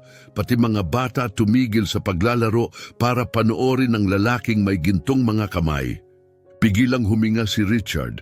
Hindi inalis ni Teresa ang tingin sa mga daliri ni Ronnie. Naalala niya ang palaging sinasabi ng kanyang ama, may mga taong ipinanganak para dito. Alam na ng kanilang mga kamay. Pagkaraan ng 12 minuto, muling ikinabit ni Ronnie ang nalinis na injector. Tapos na, sabi niya, kasing kalmado pa rin. Dali-daling pumasok si Alfredo sa driver's seat at pinihit ang susi. Bumuhay ang makina sa isang maayos, malalim na ugong. Pindot niya ang gas pedal, agad at perpekto ang tugon. Kahanga-hanga, bulong ni Alfredo. Hindi ko pa narinig na ganito kaganda ang andar nito. Sumabog ang hiyawan ng mga tao. Uminog ang palakpakan sa buong kalsada. Patuloy sa pag-record si Roberto. Alam niyang may nakuhang pambihirang sandali. Lumabas si Alfredo sa kotse at lumapit kay Ronnie. Iba na ang kanyang ekspresyon. Gino, humihingi ako ng tawad. Hinusgahan kita base sa itsura mo. Wala yun, banayad na sagot ni Ronnie. Nag-iingat ka lang, naiintindihan ko. Naiintindihan, siguro, pero hindi tama binuksan ni Alfredo ang pitaka. Magkano ang utang ko sa'yo? Wala, sagot ni Ronnie. Gusto ko lang tumulong. Wala, gulat ni Alfredo. Niligtas mo ang isang deal na 50 milyong reais. Kailangan mong tanggapin ito. Inabot niya ang isang bungkus ng pera. Tumingin si Ronnie kay Teresa, tahimik itong tumango. Salamat, sabi ni Ronnie, buong kababaang loob na tinanggap ang pera. Muling sumakay si Alfredo sa kanyang Ferrari, ngunit ibinaba ang bintana bago umalis. Kung may kailangan ka, hanapin mo ako, Alfredo Augusto. Kilala ako ng lahat sa lungsod na ito. Pagkaalis niya, nagsimulang maghiwa-hiwalay ang karamihan, pero marami ang nanatili. Hindi sila umaalis, naghihintay sila. Lumapit ang isang matandang babae, nahihiya. Pasensya na, Gino Ronnie, ayaw magsimula ng maayos ang kotse ko. Pwede mo bang tingnan? Sumunod ang isa pang lalaki. Sabi ng mga mekaniko, hindi na raw kayang ayusin ang kotse ko, pero matapos kong makita kanina. Sa ilang minuto lang, bumuo ng linya, mga taong gustong magpatulong, magpayo, o kahit makipagkamay lang. Nakatitig si Richard, hindi makapaniwala. Sumingit si Roberto pabulong. Sa tingin ko, natagpuan na natin ang sagot sa lahat ng problema ng shop na ito. Lumapit si Teresa sa tabi ni Ronnie. Medyo nabigla siya. Ayos ka lang ba? Mahina niyang tanong. Ayos lang, sagot niya na may munting ngiti. Ngunit sa kanyang mga mata, nakita niya ang umaangat na damdamin, hindi lang pagmamalaki, hindi lang ginhawa, kundi ang pakiramdam na muli siyang nakikita. Matagal na mula nang huli kong maramdaman na may silbi ako, mahina ang sabi ni Ronnie. Palagi kang may halaga, tugon ni Teresa. Kailangan mo lang ng pagkakataong ipakita iyon. Tiningnan ni Ronnie ang linya ng mga taong matiyagang naghihintay na makausap siya. Pagkatapos kina Richard, Nestor at Roberto na nakatingin sa kanya ng may pagmamalaki. Sa unang pagkakataon, sa loob ng 15 taon, naramdaman niyang kabilang siya. Sa tingin ko, handa na akong tanggapin ang trabaho, sabi niya kay Richard. Ngumiti si Richard ng may init, bukas pa rin ang posisyon bilang head mechanic at doon, sa labas ng Premium Motors, napapaligiran ng mga taong sa wakas ay nakita ang kanyang tunay na halaga. Nagsimulang maniwala si Ronnie Soriano na baka nga may pag-asa pa para sa kanya. Lumipas ang mga buwan, ang insidente sa Ferrari ay naging alamat sa lungsod. Pero bagaman nagbago ang buhay ni Ronnie, hindi ito gaya ng iniisip ng karamihan. Mas mahirap kaysa sa kahit anong sirang makina ang rehab. May mga gabing nagigising siyang basang-basa ng pawis. Tinatawag ang kanyang asawa at anak. Buhay pa rin ang sugat ng nakaraan. Inupahan siya ni Teresa ng maliit na apartment malapit sa talyer, ngunit matapos ang napakaraming taon sa lansangan, parang hindi natural matulog sa kama. Kadalasan, nakaupo siya sa balkonahe, nakatitig sa mga bituin, pilit nilalabanan ng tukso ng alak, pero sa trabaho, umaarangkada ang lahat. Dumarating si Ronnie ng maaga araw-araw. Nalulutas ang mga problemang walang ibang makasagot. Kumalat ang balita lampas pa sa lungsod. Ang mga video ni Roberto ay nag-viral, umabot ng higit 250,000 views.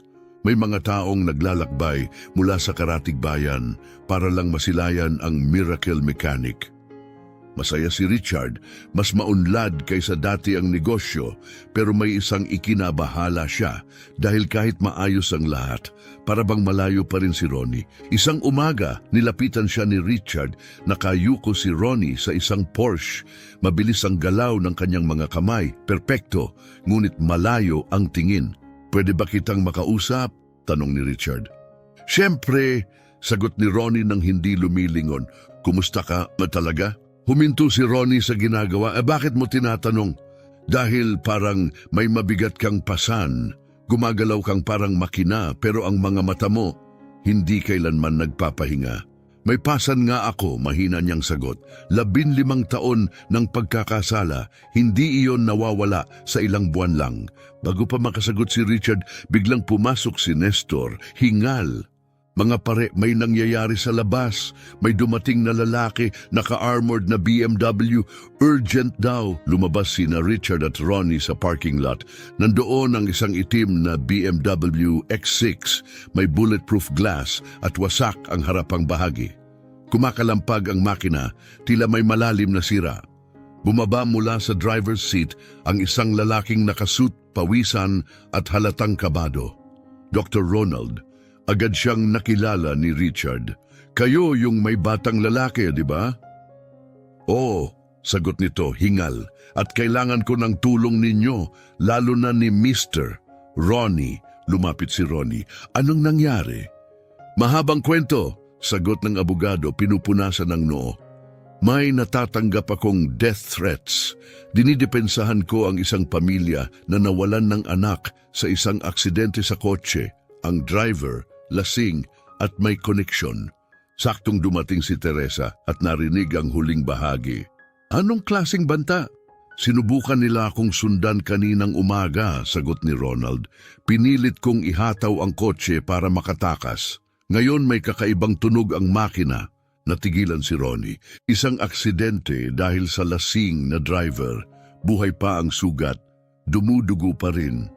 "Kailangan kong maayos ang kotse bago maggabi," patuloy ni Ronald. "May meeting ako sa mga key witnesses. Kapag pumayag silang mag-testify, maipapakulong namin ang taong iyon." "At kung hindi ka makarating," tanong ni Richard, "patay ang kaso at makakalaya ang isang kriminal." Binuksan ni Ronnie ang hood at agad na sumimangot. Malubha ang pinsala ng makina dahil sa habulan. Hindi ito simpleng ayusin. "Gaano katagal bago ang meeting?" tanong niya. 6 na oras, 7:00 ngayong gabi. Nagkatinginan sina Richard at Nestor. Karaniwan, 2 araw ang kailangan para sa ganitong pagkumpuni. "Ronnie," bulong ni Richard, "hindi ito posible. 6 na oras ay hindi sapat." Tiningnan ni Ronnie ang mga mata ni Ronald, puno ng pakiusap. At sa sandaling iyon, hindi niya nakita ang isang abogado. Nakita niya ang isang ama, isang basag na pamilya. Nakita niya ang sarili niya. "Susubukan ko," sagot ni Ronnie. "Susubukan," ulit ni Ronald, may bakas ng pag-asa. "Pero hindi ko kayang mag-isa," dagdag ni Ronnie. "Kailangan natin ang lahat na magtulungan," sabi ni Ronnie, tumingin sa paligid. Hindi nagatubili si Richard. "Kasama mo ako, anumang kailangan mo." "Sali rin ako," dagdag ni Nestor, sabay taas ng manggas. "Isama mo na ako," sabi ni Roberto, inilabas ang kanyang telepono para mag-record. "Magiging alamat ito." Lumapit si Teresa. "Sabihin mo lang ang gagawin ko. Kailangan ko ng mga piyesa, bihira, agad-agad. Kaya mo ba?" "Nasa proseso na ako," sagot niya, sabay dial sa telepono habang lumilingon palayo. Ang sumunod na 6 na oras ay magiging alamat ng talyer. Hindi lang makina ang inaayos ni Ronnie, parang siya ay nagtutugma ng isang sinfonya. Bawat kilos ay may saysay, bawat utos malinaw at tiyak. "Richard, tanggalin mo ang cylinder head. Ako na sa engine block." "Nestor, linisin mo ng malalim ang bawat parte, degreaser, mula itaas hanggang ibaba." "Roberto, tigil sa pag-record at hawakan mong maayos ang tool na ito." Walang kumontra, walang nagdalawang isip. Parang isang makinang gumagalaw ang buong shop sa ilalim ng direksyon ni Ronnie. Nagtatrabaho siya na parang siruhanong nagliligtas ng buhay. Ang kanyang mga kamay ay sumasayaw sa makina nang may walang kapantay na katumpakan. Malapit pa bulong na tanong ng isang customer, paano niya alam ang bawat galaw? Karansan, hingal na sagot ni Richard. 3 dekada. Dumating si Teresa, dala ang isang kahon. Kompleto na, sabi ng supplier. Ngayon lang siya nakakita ng umorder ng ganito ka-espesipiko at kabilis. Perpekto, sagot ni Ronnie nang hindi man lang tumitingin. Salamat. Tumatakbo ang oras, 5:00. Pagkatapos 6:00, naglalakad-lakad si Doktor. Ronald parang naghihintay ng hatol. Matatapos ba ito? Pang-10 tanong niya. Matatapos, tiyak na sagot ni Ronnie. Ngunit nakita ni Richard ang tensyon. Nagsisimulang manginig muli ang kamay ni Ronnie. Ubos na ang kanyang katawan matapos ang 4 na oras na walang tigil na trabaho. Gusto mong ako muna? Mahina ang alok ni Richard. Wag, mabilis na tugon ni Ronnie. Kailangan itong maging perpekto. Mahalaga ito. Nakatayo si Roberto sa gilid. Ngayon ay lubos na humanga. Hindi lang ito trabaho, bulong niya. Sining ito. 6 na oras at 30 minuto ng gabi. 30 minuto na lang. Tinatapos ni Ronnie ang huling mga parte ng clink. May maliit ngunit mahalagang tornilyo na nalaglag mula sa kanyang kamay. Buwisit, bulong niya, mabilis na tumingin sa sahig. Ako na, sigaw ni Nestor, sabay dukot mula sa ilalim ng tool cart. 6 na oras at 50 minuto ng gabi. 10 minuto na lang. Isinara ni Ronnie ang hood, huminga ng malalim at humarap kay Doktor. Ronald, paandarin mo. Dali-daling sumakay ang abogado, pinihit ang susi at bumuhay ang makina. Maayos, tahimik, perpekto. Pindot niya ang accelerator, flawless ang tugon. Kahanga-hanga, bulong niya. Paano mo nagawa ito sa 6 na oras? Tumingin si Richard kay Ronnie, ngayon nakasandal sa workbench, tuluyang pagod. Hindi kami, sagot ni Richard. Siya. Lumapit si Doktor. Ronald, puno ng pasasalamat ang mga mata. Hindi ka lang nag-ayos ng kotse, baka tinulungan mong maibigay ang hustisya sa isang pamilyang akala nila nakalimutan na sila ng sistema. Ginawa ko lang ang kaya ko, mahina ang sagot ni Ronnie. Hindi, tugon ni Ronald, nagawa mong milagro. Pagkatapos sumakay siya sa BMW at mabilis na umalis patungo sa kanyang meeting. Natahimik ang shop, walang nagsalita, walang kumilos, huminga si Richard. 6 na oras, ginawa natin ang para sa 2 araw. Nakatitig si Roberto sa kanyang telepono, hindi makapaniwala. Ang Ferrari video, umabot na ng 1,000,000 views. Tingnan niyo ang mga komento, itinaas niya ang screen. Sunod-sunod na mga komento, alamat ang taong ito. Sa tingin ko siya si Ronnie Soriano, dating racer noong 90s. Saan natin siya makikita? Binubuhay niya muli ang mga kotse. Binasa ni Nestor ang isa. Nakalimutan ng mundo si Ronnie Soriano.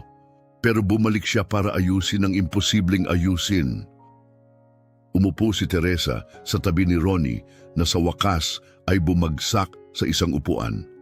Nakatitig siya sa kanyang sariling mga kamay. Ang mga kamay na nagbigay muli ng buhay sa makina at sa kanya. Kumusta ang pakiramdam? Mahina niyang tanong. Tumingin siya. Pagod pero may silbi. Sa unang pagkakataon sa maraming taon, naramdaman kong may ginawa akong mahalaga. Meron ka nga, ngumiti siya. May binago ka, hindi lang ngayon. Simula nang pumasok ka sa pintuan namin, lumapit si Richard, matatag ang tinig. Binago mo rin kami. Hindi pa naging ganito kahusay ang shop. Pinagkakatiwalaan tayo ng mga kliyente dahil sa'yo, sabi ni Richard. Nagbigay si Ronnie ng maliit ngunit totoo ng ngiti. Kayo ang nagligtas sa akin. Inalis niyo ako sa lansangan at binigyan ako ng dahilan para muling mabuhay. Umiling si Teresa, marahang ngumiti. Hindi, iniligtas mo ang sarili mo. Binuksan lang namin ang pinto. Lumapit si Roberto, itinabi ang kanyang telepono. Ronnie, pwede ba kitang tanungin? Sige, paano mo nagagawa yun? Ang magtrabaho ng ganon, sobrang tiyak, sobrang bilis. Sandaling tumigil si Ronnie, matatag ang tingin. Dahil ngayon may dahilan na ako. Dati, karera para sa tropeo. Ngayon, nag-aayos ako ng kotse para makatulong sa tao. At ano ang pinagkaiba? Tanong ni Roberto. Lahat ng kaibahan sa mundo, sagot ni Ronnie. Kapag para sa mas mataas kaysa sa sarili mo ang ginagawa mo, nakakahanap ng lakas ang mga kamay mo na hindi mo alam na mayroon ka. Namasa ang mga mata ni Richard. Inspirasyon ka. Hindi, sagot ni Ronnie. Isa lang akong taong natutong. Hindi pa huli para magsimulang muli.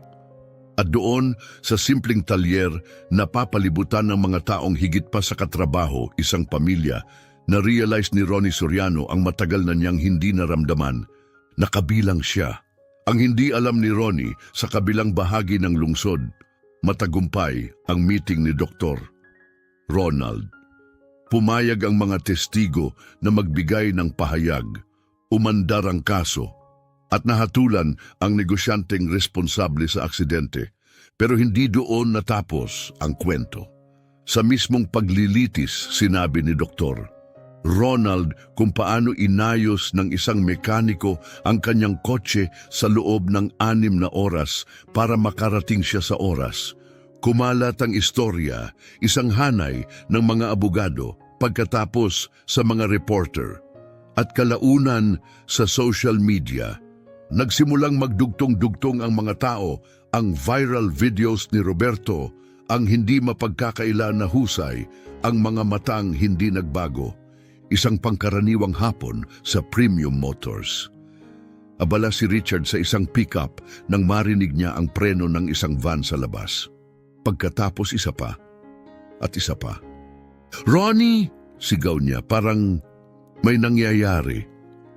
Inangat ni Ronnie ang ulo mula sa ilalim ng hood, sakto para makita ang hanay ng mga news vans na huminto sa harap ng shop.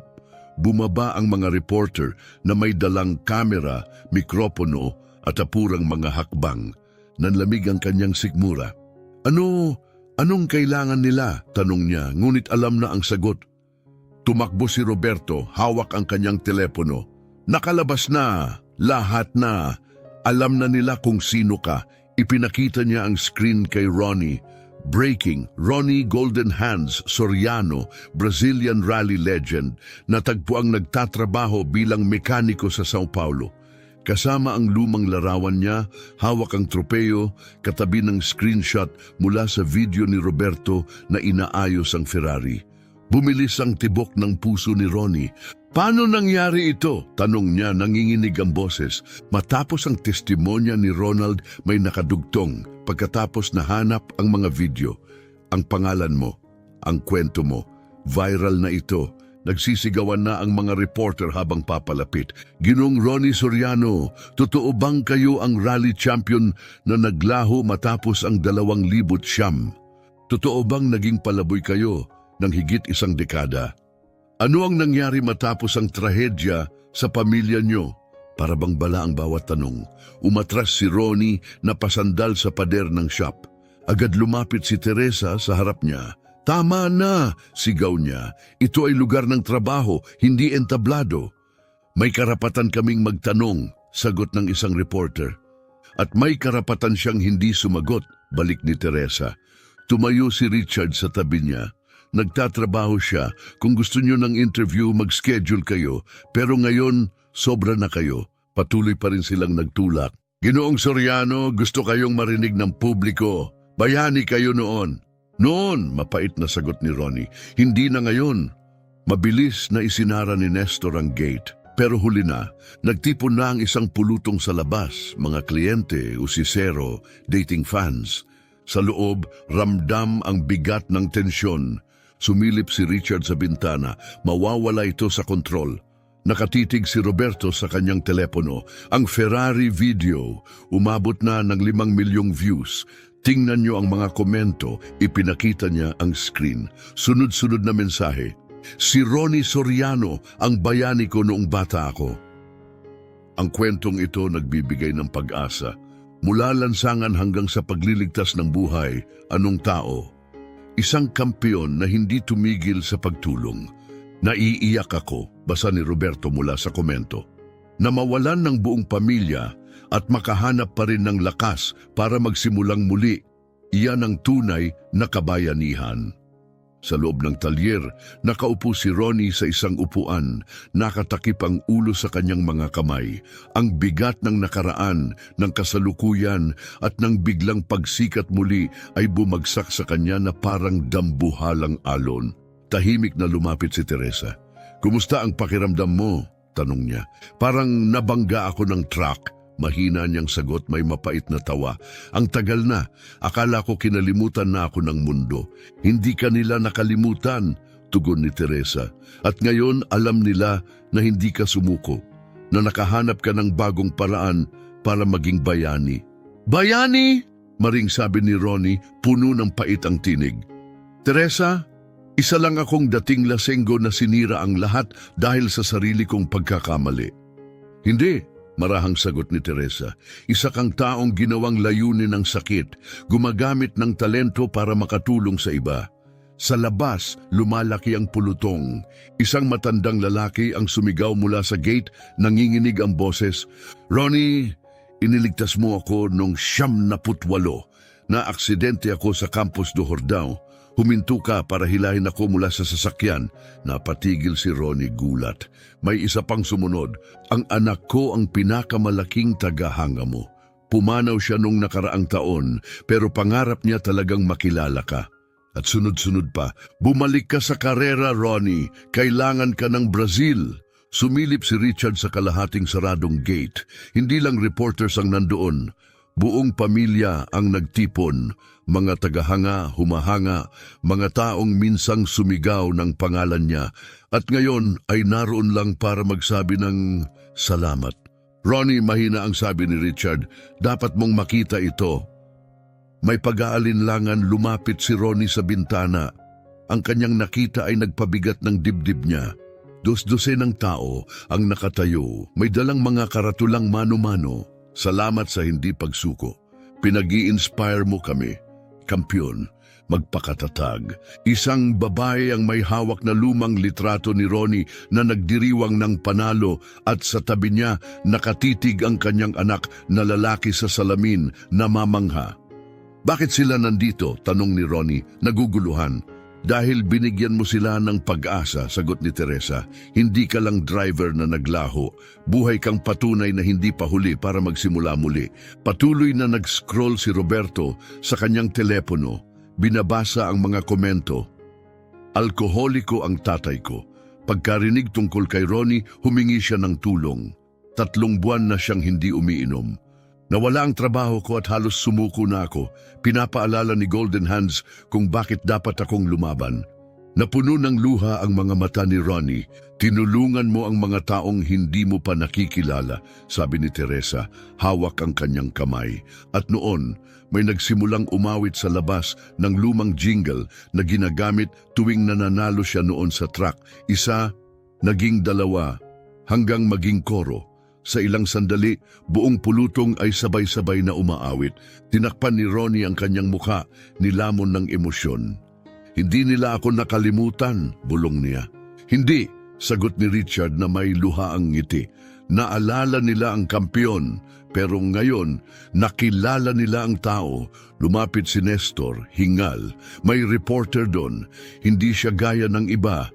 Sabi niya, ayaw niya ng tabloid story. Gusto niyang isulat ng may puso. Tumaas ang kilay ni Teresa. "Ano mismo ang sabi niya?" Sabi niya nawalan din siya ng mahal dahil sa alak. Gusto niyang magsulat tungkol sa pag-asa, hindi headline. Pinunasan ni Ronnie ang kanyang mga mata. "Anong kwento?" "Yung totoo," sagot ni Nestor. "Kwento kung paanong ang isang kampiyon ay naging mas mabuting tao." Muling tumingin si Ronnie sa labas, ang mga karatula, ang mga pamilya, ang mga mukha, at narinig niya sa alaala ang tinig ng kanyang anak na babae. "Daddy, lagi kang tumutulong sa tao." Dahan-dahan siyang tumayo. "Sige," sabi niya, "pero sasabihin ko ito sa sarili kong mga salita." Binuksan ni Richard ang gate. Tumahimik ang pulutong habang lumabas si Ronnie sa liwanag ng araw. Dahan-dahan siyang naglakad papunta sa gitna. Tinitingnan siya ng mga tao, hindi bilang isang alamat, kundi bilang isang taong bumagsak, at muling bumangon. Mga kaibigan, panimula ni Ronnie, mas matatag kaysa inaasahan niya. Salamat. Hindi ko akalaing may makakaalala pa sa akin. Hindi ka namin nakalimutan, sigaw ng isa. Na ikaw ang aming kampyon, sigaw naman ng iba. Ngumiti siya, tunay na ngiti, sa unang pagkakataon sa publiko sa loob ng higit 15 taon. Hindi na ako ang racer na pinapanood niyo noon. Isa na lang akong mekaniko ngayon, isang taong sinusubukan gamitin ang natitirang buhay niya para gumawa ng kabutihan. At nagawa mo, sigaw ng isang babae. Nakita ng asawa ko ang kwento mo at muli siyang naniwala sa sarili niya.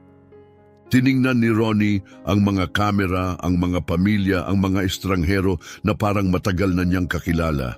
At alam niya, ito'y hindi lang pagbabalik, isa itong muling kapanganakan.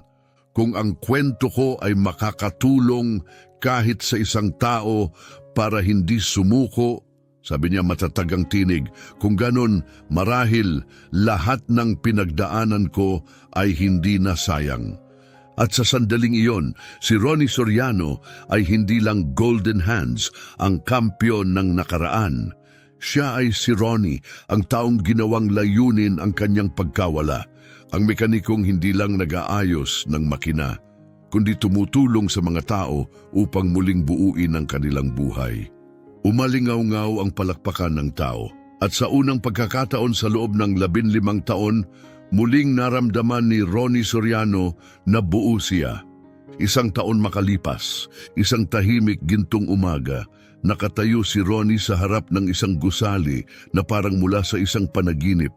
Isang panaginip na akala niya'y hindi na niya kailanman nararapat.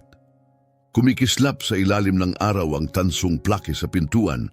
Ronnie Soriano Rehabilitation and Social Workshop Center. Hands that Transform. Hindi lang ito isang sentro, isa itong buhay na simbolo ng pagtubos. 3 palapag ang kompleks. Una, libreng talyer para sa mga pamilyang mababa ang kita. Ikalawa, isang kumpletong treatment center para sa mga dumaranas ng pagkagumon.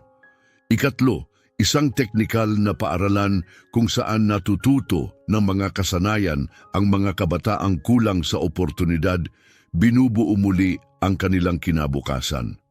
Lumapit si Teresa, may dalang bungkos ng puting bulaklak, kapareho ng inilalagay ni Ronnie minsan sa puntod ng kanyang anak na babae. Kumusta ang pakiramdam mo? Mahinahon niyang tanong. Parang narito siya, sagot ni Ronnie, inilagay ang kamay sa kanyang dibdib. Nakatingin sa lahat ng ating itinayo. Araw ng opisyal na inaugurasyon, daan-daang tao ang nagtipon sa harap. Mga dating palaboy na nakahanap ng trabaho, mga pamilyang naayos ang kotse ng libre, mga kabataang nagkaroon ng karera, at mga taong nakaligtas sa pagkagumon dahil sa mga programa ng sentro. Dumating si Richard, naka-uniforme na may burdang logo ng center. Ronnie, handa na ang lahat sa loob. Gusto ka nang makilala ng unang batch ng mga estudyante. Gaano karami ang sisimulan natin? Tanong ni Ronnie. 50, nakangiting sagot ni Richard. Lahat edad 16 hanggang 20. Ang ilan galing sa lansangan. Ang iba, ngayon pa lang makakapasok sa eskwela. Dumating sina Nestor at Roberto. Si Roberto na ngayon ang namamahala ng social media at storytelling ng center, nagdodokumento ng bawat kwento ng pagbabago. Si Nestor ang namumuno sa libreng talyer, pinangungunahan ang grupo ng mga voluntaryong mekaniko. Ang mga numero nakamamangha, nakangiti si Roberto. Sa loob lang ng 1 taon, nakatulong tayo sa higit 1,000 pamilya sa pag-ayos ng kotse, nakapagsanay ng 200 estudyante at nakasuporta ng higit 300 katao sa rehab. At yung TV segment tungkol sa'yo, dagdag ni Nestor, nagbigay ng donasyon mula sa buong bansa. May mga nagtatanong pa kung paano magbubukas ng mga sentro sa iba't ibang lungsod. Ngumiti si Ronnie. Hindi nang ngiti ng taong nagtatangkang maghilom, kundi ang payapang ngiti ng isang taong nakatagpo ng kahulugan sa bawat peklat. Isang maliit na tinig ang sumigaw, Tito Ronnie, Si Carlos, mas malaki na ngayon, ay tumakbo at yumakap sa kanya. Carlos, ang laki mo na! Buong gaan niyang binuhat ang bata. Kumusta ang eskwela? Ang saya. At sabi ni Dad, paglaki ko pwede akong magtrabaho dito kasama mo. Lumapit sina Doktor. Ronald at Carmen parehong nakangiti. Ronnie, sabi ni Ronald, puno ng emosyon.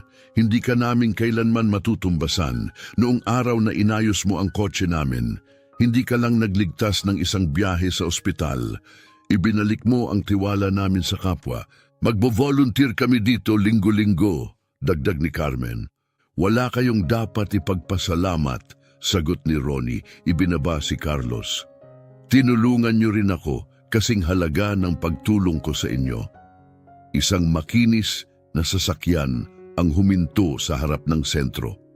Bumaba si Alfredo, ang may-ari ng Ferrari, ngunit ngayon ay may kasama. May kasama ako, aniya ng mainit.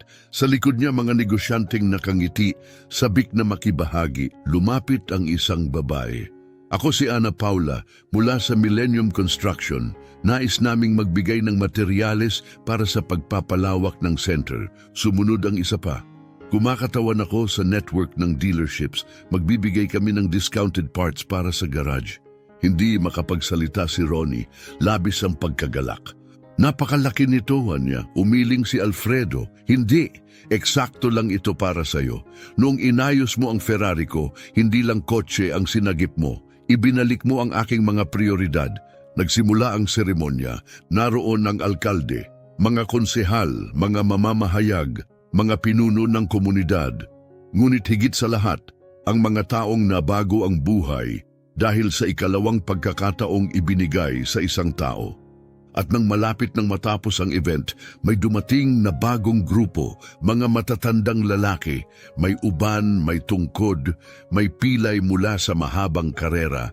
Pumasok silang may malalaking mata, parang mga multong bumalik sa isang pamilyar na panaginip. Golden Hands, sigaw ng isa. Si Mario, dating chief mechanic ni Ronnie, matanda na, ngunit buhay pa rin ang ningning sa mga mata. Hinahanap ka namin sa loob ng maraming taon, Tol. Nang marinig naming muli ang balita, yumakap ng mahigpit si Ronnie. Mario, narito ka.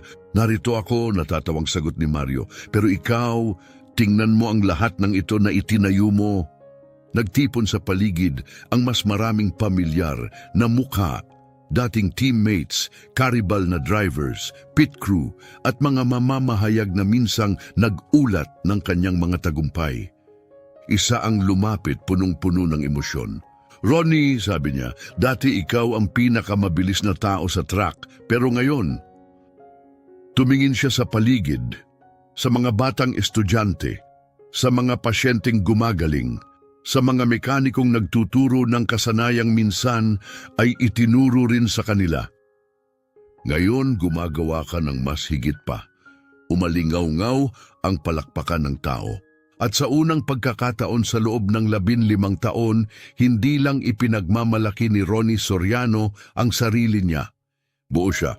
1 taon matapos ang araw na nagbago ng lahat, nakatayo si Ronnie sa harap ng isang gusali na dati bahagi lang ng kanyang pinakamalayong panaginip.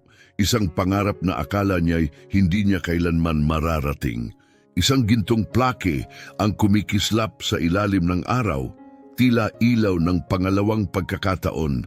Ronnie Soriano Center for Rehabilitation and Social Transformation. Hands that change lives. Hindi lang ito gusali, isa itong buhay na simbolo ng pagtubos. 3 palapag ang complex. Una, isang kumpletong libreng talyer para sa mga pamilyang mababa ang kita. Ikalawa, treatment center para sa mga lumalaban sa pagkagumon. Ikatlo, teknikal na paaralan para sa mga kabataang kulang sa oportunidad, kung saan natututo sila ng mga kasanayan at muling binubuo ang kanilang kinabukasan. Lumapit si Teresa, hawak ang bungkos ng puting bulaklak, ang parehong bulaklak na minsan ay iniaalay ni Ronnie sa puntod ng kanyang anak. Kumusta ang pakiramdam mo? Mahinahon niyang tanong. Inilagay ni Ronnie ang kamay sa kanyang dibdib. Parang narito siya, sagot niya. Nakatingin sa lahat ng ito, sa lahat ng itinayo natin. araw ng inaugurasyon, daan-daang tao ang dumalo, mga dating palaboy na nakahanap ng trabaho, mga pamilyang naayos ng libre ang kanilang sasakyan, mga kabataang natututo ng bagong kasanayan, at mga gumaling mula sa pagkagumon dahil sa suporta ng sentro. Dumating si Richard, naka-uniformeng may burdang logo ng center. Ronnie, handa na ang lahat, hinihintay ka na ng unang batch ng mga estudyante. Gaano karami? Tanong ni Ronnie. 50, sagot ni Richard na may ngiti. Mga edad, 16 hanggang 20. Ang ilan, lumaki sa kalye. Karamihan, ngayon pa lang nagkaroon ng tunay na pagkakataon. Sumunod sina Nestor at Roberto. Si Roberto na ngayon ang namamahala ng social media accounts ng proyekto, nagkukwento ng mga transformation na nag-viral. Si Nestor naman ang namumuno sa libreng talyer, pinapangasiwaan ang team ng mga volunteer mechanics. Hindi ka panipaniwala ang epekto, wika ni Roberto.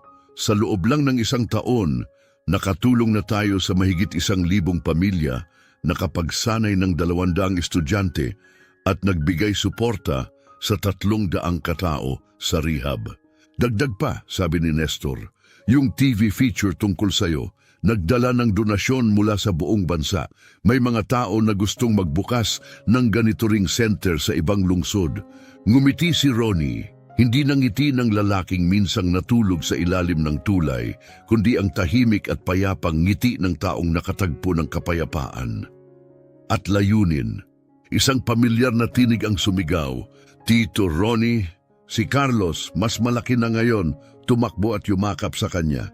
Carlos! Natatawang sagot ni Ronnie, buhat ang bata. Ang laki mo na! Kumusta ang eskwela? Maganda, at sabi ni Dad, paglaki ko pwede akong magtrabaho dito kasama mo. Sumunod sina Doktor, Ronald at Carmen, kapwa nakangiti. Ronnie, sabi ni Ronald, hindi namin malilimutan ang ginawa mo. Nang ayusin mo ang kotse namin, hindi ka lang nagligtas ng biyahe sa ospital, ibinalik mo ang tiwala namin sa tao. Dagdag ni Carmen, binago ng araw na yon ang lahat para sa amin. Kaya nagpasya kami, magbo-volunteer kami dito linggo-linggo. Wala kayong utang na loob sa akin, sagot ni Ronnie, ibinaba si Carlos. Tinulungan niyo rin ako, kasing halaga ng pagtulong ko sa inyo. Isang mamahaling sasakyan ang huminto, bumaba si Alfredo, ang may-ari ng Ferrari, ngayon ay may kasamang grupo ng mga negosyanteng nakabihis formal. Ronnie Soriano, tawag niya, nakangiti. May dala akong mga kaibigan na gustong makita ang kahangahangang lugar na ito. Lumapit ang isang babae, iniabot ang kamay. Ako si Ana Paula mula sa Millennium Construction. Gusto naming mag-donate ng materyales para mapalawak ang center. At ako, dagdag ng isa pang lalaki, kumakatawan sa network ng dealerships. Magbibigay kami ng discounted parts para sa talyer. Napuno ng pasasalamat ang mga mata ni Ronnie. Ito ay, panimula niya, eksakto lang ito para sa'yo. Putol ni Alfredo. Noong inayos mo ang kotse ko, hindi lang deal ang nailigtas mo. Binago mo ang pananaw ko sa mundo. Nagsimula ang seremonya. Naroon ang alkalde, mga konsehal, mga lokal na pinuno at media. Pero ang pinakanakakaantig ay ang mga dumating sa huli, mga tao mula sa nakaraan ni Ronnie. Golden hands, sigaw ng isa. Si Mario, ang dating chief mechanic niya, mas matanda na ngayon pero buhay pa rin ang ningning sa mga mata. Hinahanap ka namin ng maraming taon, tol, sabi niya, sabay yakap. Nang marinig naming buhay ka pa. Mario, tugon ni Ronnie, mahigpit na yumakap. Narito ka. Nagtipon ng mga dating kasamahan, mga karirista, mekaniko at mamamahayag na minsang sumusubaybay sa bawat panalo niya. Lumapit ang isa sa kanila. Ronnie, sabi niya, dati ikaw ang pinakamabilis na tao sa track. Pero ngayon, tumingin siya sa paligid sa mga estudyante, mga pasyenteng gumagaling at mga mekanikong nagtuturo. Ngayon, gumagawa ka ng mas higit pa. Lumapit ang alkalde. Mga kababayan, anunsyo niya, narito tayo hindi lang para magbukas ng bagong gusali. Nandito tayo para ipagdiwang ang mas makapangyarihan, ang patunay na hindi kailanman huli para muling buuin ang sarili at ang buhay ng iba. Umalingaw-ngaw ang palakpakan. Kinunan ni Roberto ng video ang bawat sandali, dagsa na agad ang mga komento. Mula sa kampeon tungo sa manggagamot. Kailangan ng mundo ng mas maraming ganitong kwento. Ang taong ito hindi lang nagayos ng makina, muli niyang binuhay ang pag-asa. Pagkatapos, muling nagsalita ang alkalde. At ngayon, paki-welcome natin ang taong nasa likod ng lahat ng ito, si Ronnie Soriano. Lumabas si Ronnie, huminga ng malalim at tumingin sa pulutong. Daan-daang mukha, mga matang luhaan, mga ngiting puno ng pag-asa. Hinawakan niya ang mikropono, mahigpit ang dibdib sa emosyon. At sa unang pagkakataon sa kanyang buhay, hindi bilang racer, hindi bilang taong bumagsak, hindi bilang simpleng mekaniko, kundi bilang tagapagpagaling ng mga tao, nagsimula siyang magsalita. 2 taon na ang nakalipas, panimula ni Ronnie, matatag ngunit puno ng emosyon ang tinig. Nakatira ako sa ilalim ng tulay, nilulunod ang sarili sa lungkot at alak. Buo ang paniniwala ko na tapos na ang buhay ko. Ganap na natahimik ang pulutong, pero nagpatuloy siya, may ilang kahanga-hangang tao na tumulong sa akin para maalala ang isang bagay na nakalimutan ko. Ang pagbagsak ay hindi pagtatapos ng kwento mo. Ito ang simula ng bago, mas matatag, mas matalino at mas makahulugan. Tumitig siya kay Teresa na tahimik na umiiyak. May isang babae na nagturo sa akin na ang pagtulong sa iba ang pinakamabisang paraan para pagalingin ang sarili mong sakit. Lumingon siya kina Richard, Nestor at Roberto. At 3 kabataan ang nagbigay sa akin ng pagkakataon noong wala akong maibigay. Hindi dahil karapat-dapat ako, kundi dahil naniwala sila na may mas mabuti pa. Sa huli, humarap siya sa buong pulutong. At kayo, daan-daan sa inyo, pinatunayan ng isang makapangyarihang bagay. Ang halaga ng tao ay hindi nasusukat sa kanyang nawala, kundi sa kanyang piniling buuin matapos ang pagkawala. Nagsimula ang palakpakan, mahina sa una hanggang lumakas at umalingaw-ngaw. Nang tumahimik muli, inilabas ni Ronnie mula sa bulsa ang isang luma, gusot na litrato. Ang lugar na ito, sabi niya, hindi akin, sa ating lahat ito, para sa bawat kabataan na gustong matuto, para sa bawat pamilyang nangangailangan, para sa lahat ng naniniwala sa pangalawang pagkakataon. Binuksan niya ang litrato, nakangiti ang mukha ng kanyang anak na babae. At higit sa lahat, para sa kanya, bulong niya. Ana Beatriz, 8 taong gulang, ang batang nagturo sa akin na ang pinakamalaking tagumpay ng buhay ay hindi makikita sa tropeyo. Makikita ito sa pagtulong sa kapwa, walang tuyong mata sa pulutong. Kaya ngayon, hindi lang ako nagbubukas ng isang sentro pagtatapos niya. Gumagawa ako ng pangako. Habang may hininga ako, walang sino mang nangangailangan ang makakalimutan. Tumagal ng minuto ang palakpakan, may mga umiiyak, may mga pumalakpak hanggang mamula ang mga palad. Kinunan lahat ni Roberto, alam niyang magbibigay inspirasyon ito sa mundo. Matapos ang seremonya, inikot ng mga bisita ang bagong sentro. Sa social garage, may mga pamilyang nagdala ng sirang sasakyan at umalis na muling tumatakbo ng libre. Sa technical school natututo ang mga kabataan hindi lang ng kasanayan kundi ng dangal. Sa rehab facility, lumalaban ang mga tao sa pagkagumon kasama ang iba na minsan ding naglakad sa parehong daan at nakaligtas. Mula sa 2 palapag, pinanood ni Ronnie ang lahat. Lumapit si Teresa. Nagawa mo, sabi niya, may luha ang tinig. Ginawa mong totoo ang imposibleng bagay. Ginawa natin, sagot niya. Hindi ito mangyayari kung wala ka, kung wala sina Richard, Nestor, Roberto, lahat ng hindi sumuko sa akin. At si Ana, tanong ni Teresa nakatingin sa larawan sa kanyang kamay. Sa tingin mo anong sasabihin niya kung makikita niya ito? Mahinang ngumiti si Ronnie. Sasabihin niya, alam kong kaya mong ayusin ang kahit ano, Daddy. Pati ang sarili mo? Tumango siya. Pati ang sarili ko. Habang lumulubog ang araw sa Ronnie Soriano Center, buhay ang gusali ng pag-asa. Dating palaboy na mekaniko, muling nag-aayos ng makina na may dangal. Mga kabataang natututo ng kasanayang akalay hindi na maaabot. Mga dating adik muling lumalaban para sa isa pang araw. Kinagabihan nag-upload si Roberto ng bagong video sa kanilang channel. From the Streets to a Social Revolution, The Journey of Ronnie Soriano. Sa loob lang ng ilang oras, nag-viral ito, milyon-milyong views, libu-libong komento mula sa buong mundo. Si Richard, naging technical director ng sentro. Si Nestor, na mahala sa community garage.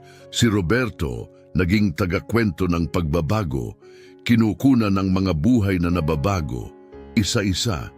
At si Teresa naglunsad ng pundasyon para palaganapin ang modelo sa buong bansa. Sa loob ng 5 taon, ang mga sentrong nakabatay sa pangarap ni Ronnie ay umusbong sa 10 estado ng Brazil. At si Ronnie, natagpuan niya ang kapayapaan. Bawat umaga, dumarating siya ng maaga, nagsusuot ng overalls at nagtatrabaho kasama ang mga taong minsan niyang nakasama sa dilim ng lansangan. Bawat gabi, bago umuwi, dinadalaw niya ang isang payapang memorial sa 3 palapag. Doon, sa ilalim ng larawan ng kanyang anak, bumubulong siya. Isa na namang araw, Ana, isa na namang buhay ang nagbago. At habang kumikislap ang ilaw ng lungsod at siya'y lumalabas sa gabi, naglalakad siya hindi bilang isang taong bumagsak, kundi bilang isang taong muling bumuo ng lahat ng minsang nawasak. Dahil natutunan ni Ronnie Soriano ang pinakamahalagang katotohanan ng buhay. Kahit gaano kalalim ang pagbagsak mo, palaging may pagkakataon na magsimulang muli. At kapag bumangon ka, hindi para sa sarili, kundi para sa iba, doon mo matatagpuan ang isang bagay na mas makapangyarihan pa kaysa sa tagumpay. Matatagpuan mo ang layunin, matatagpuan mo ang kapayapaan at marirealize mo na ang iyong buhay ay nagkaroon ng kahulugan. 5 taon makalipas, kinilala ang Ronnie Soriano Center sa buong mundo dahil sa epekto nito. Ngunit hindi numero o parangal ang pinakamahalaga kay Ronnie. Nasa kanyang tagumpay ang bawat pamilyang umuwi na may maayos na sasakyan. Kabataang natutong mangarap muli, dating adik na lumabas na may bagong pag-asa, at sa tahimik na katiyakan na nasaan man ang kanyang anak, ipinagmamalaki siya nito. Ang lalaking minsang tinanggihan nang ialok niyang ayusin ang kotse kapalit ng pagkain, ay naging patunay na ang tamang mga kamay, kapag ginabayan ng tamang puso, ay kayang mag-ayos ng higit pa sa makina, kayang mag-ayos ng mga buhay, kayang mag-ayos ng mga pangarap, kayang tumulong mag-ayos ng mundo, isang tao, isang pagkakataon, isang buhay, sa bawat sandali.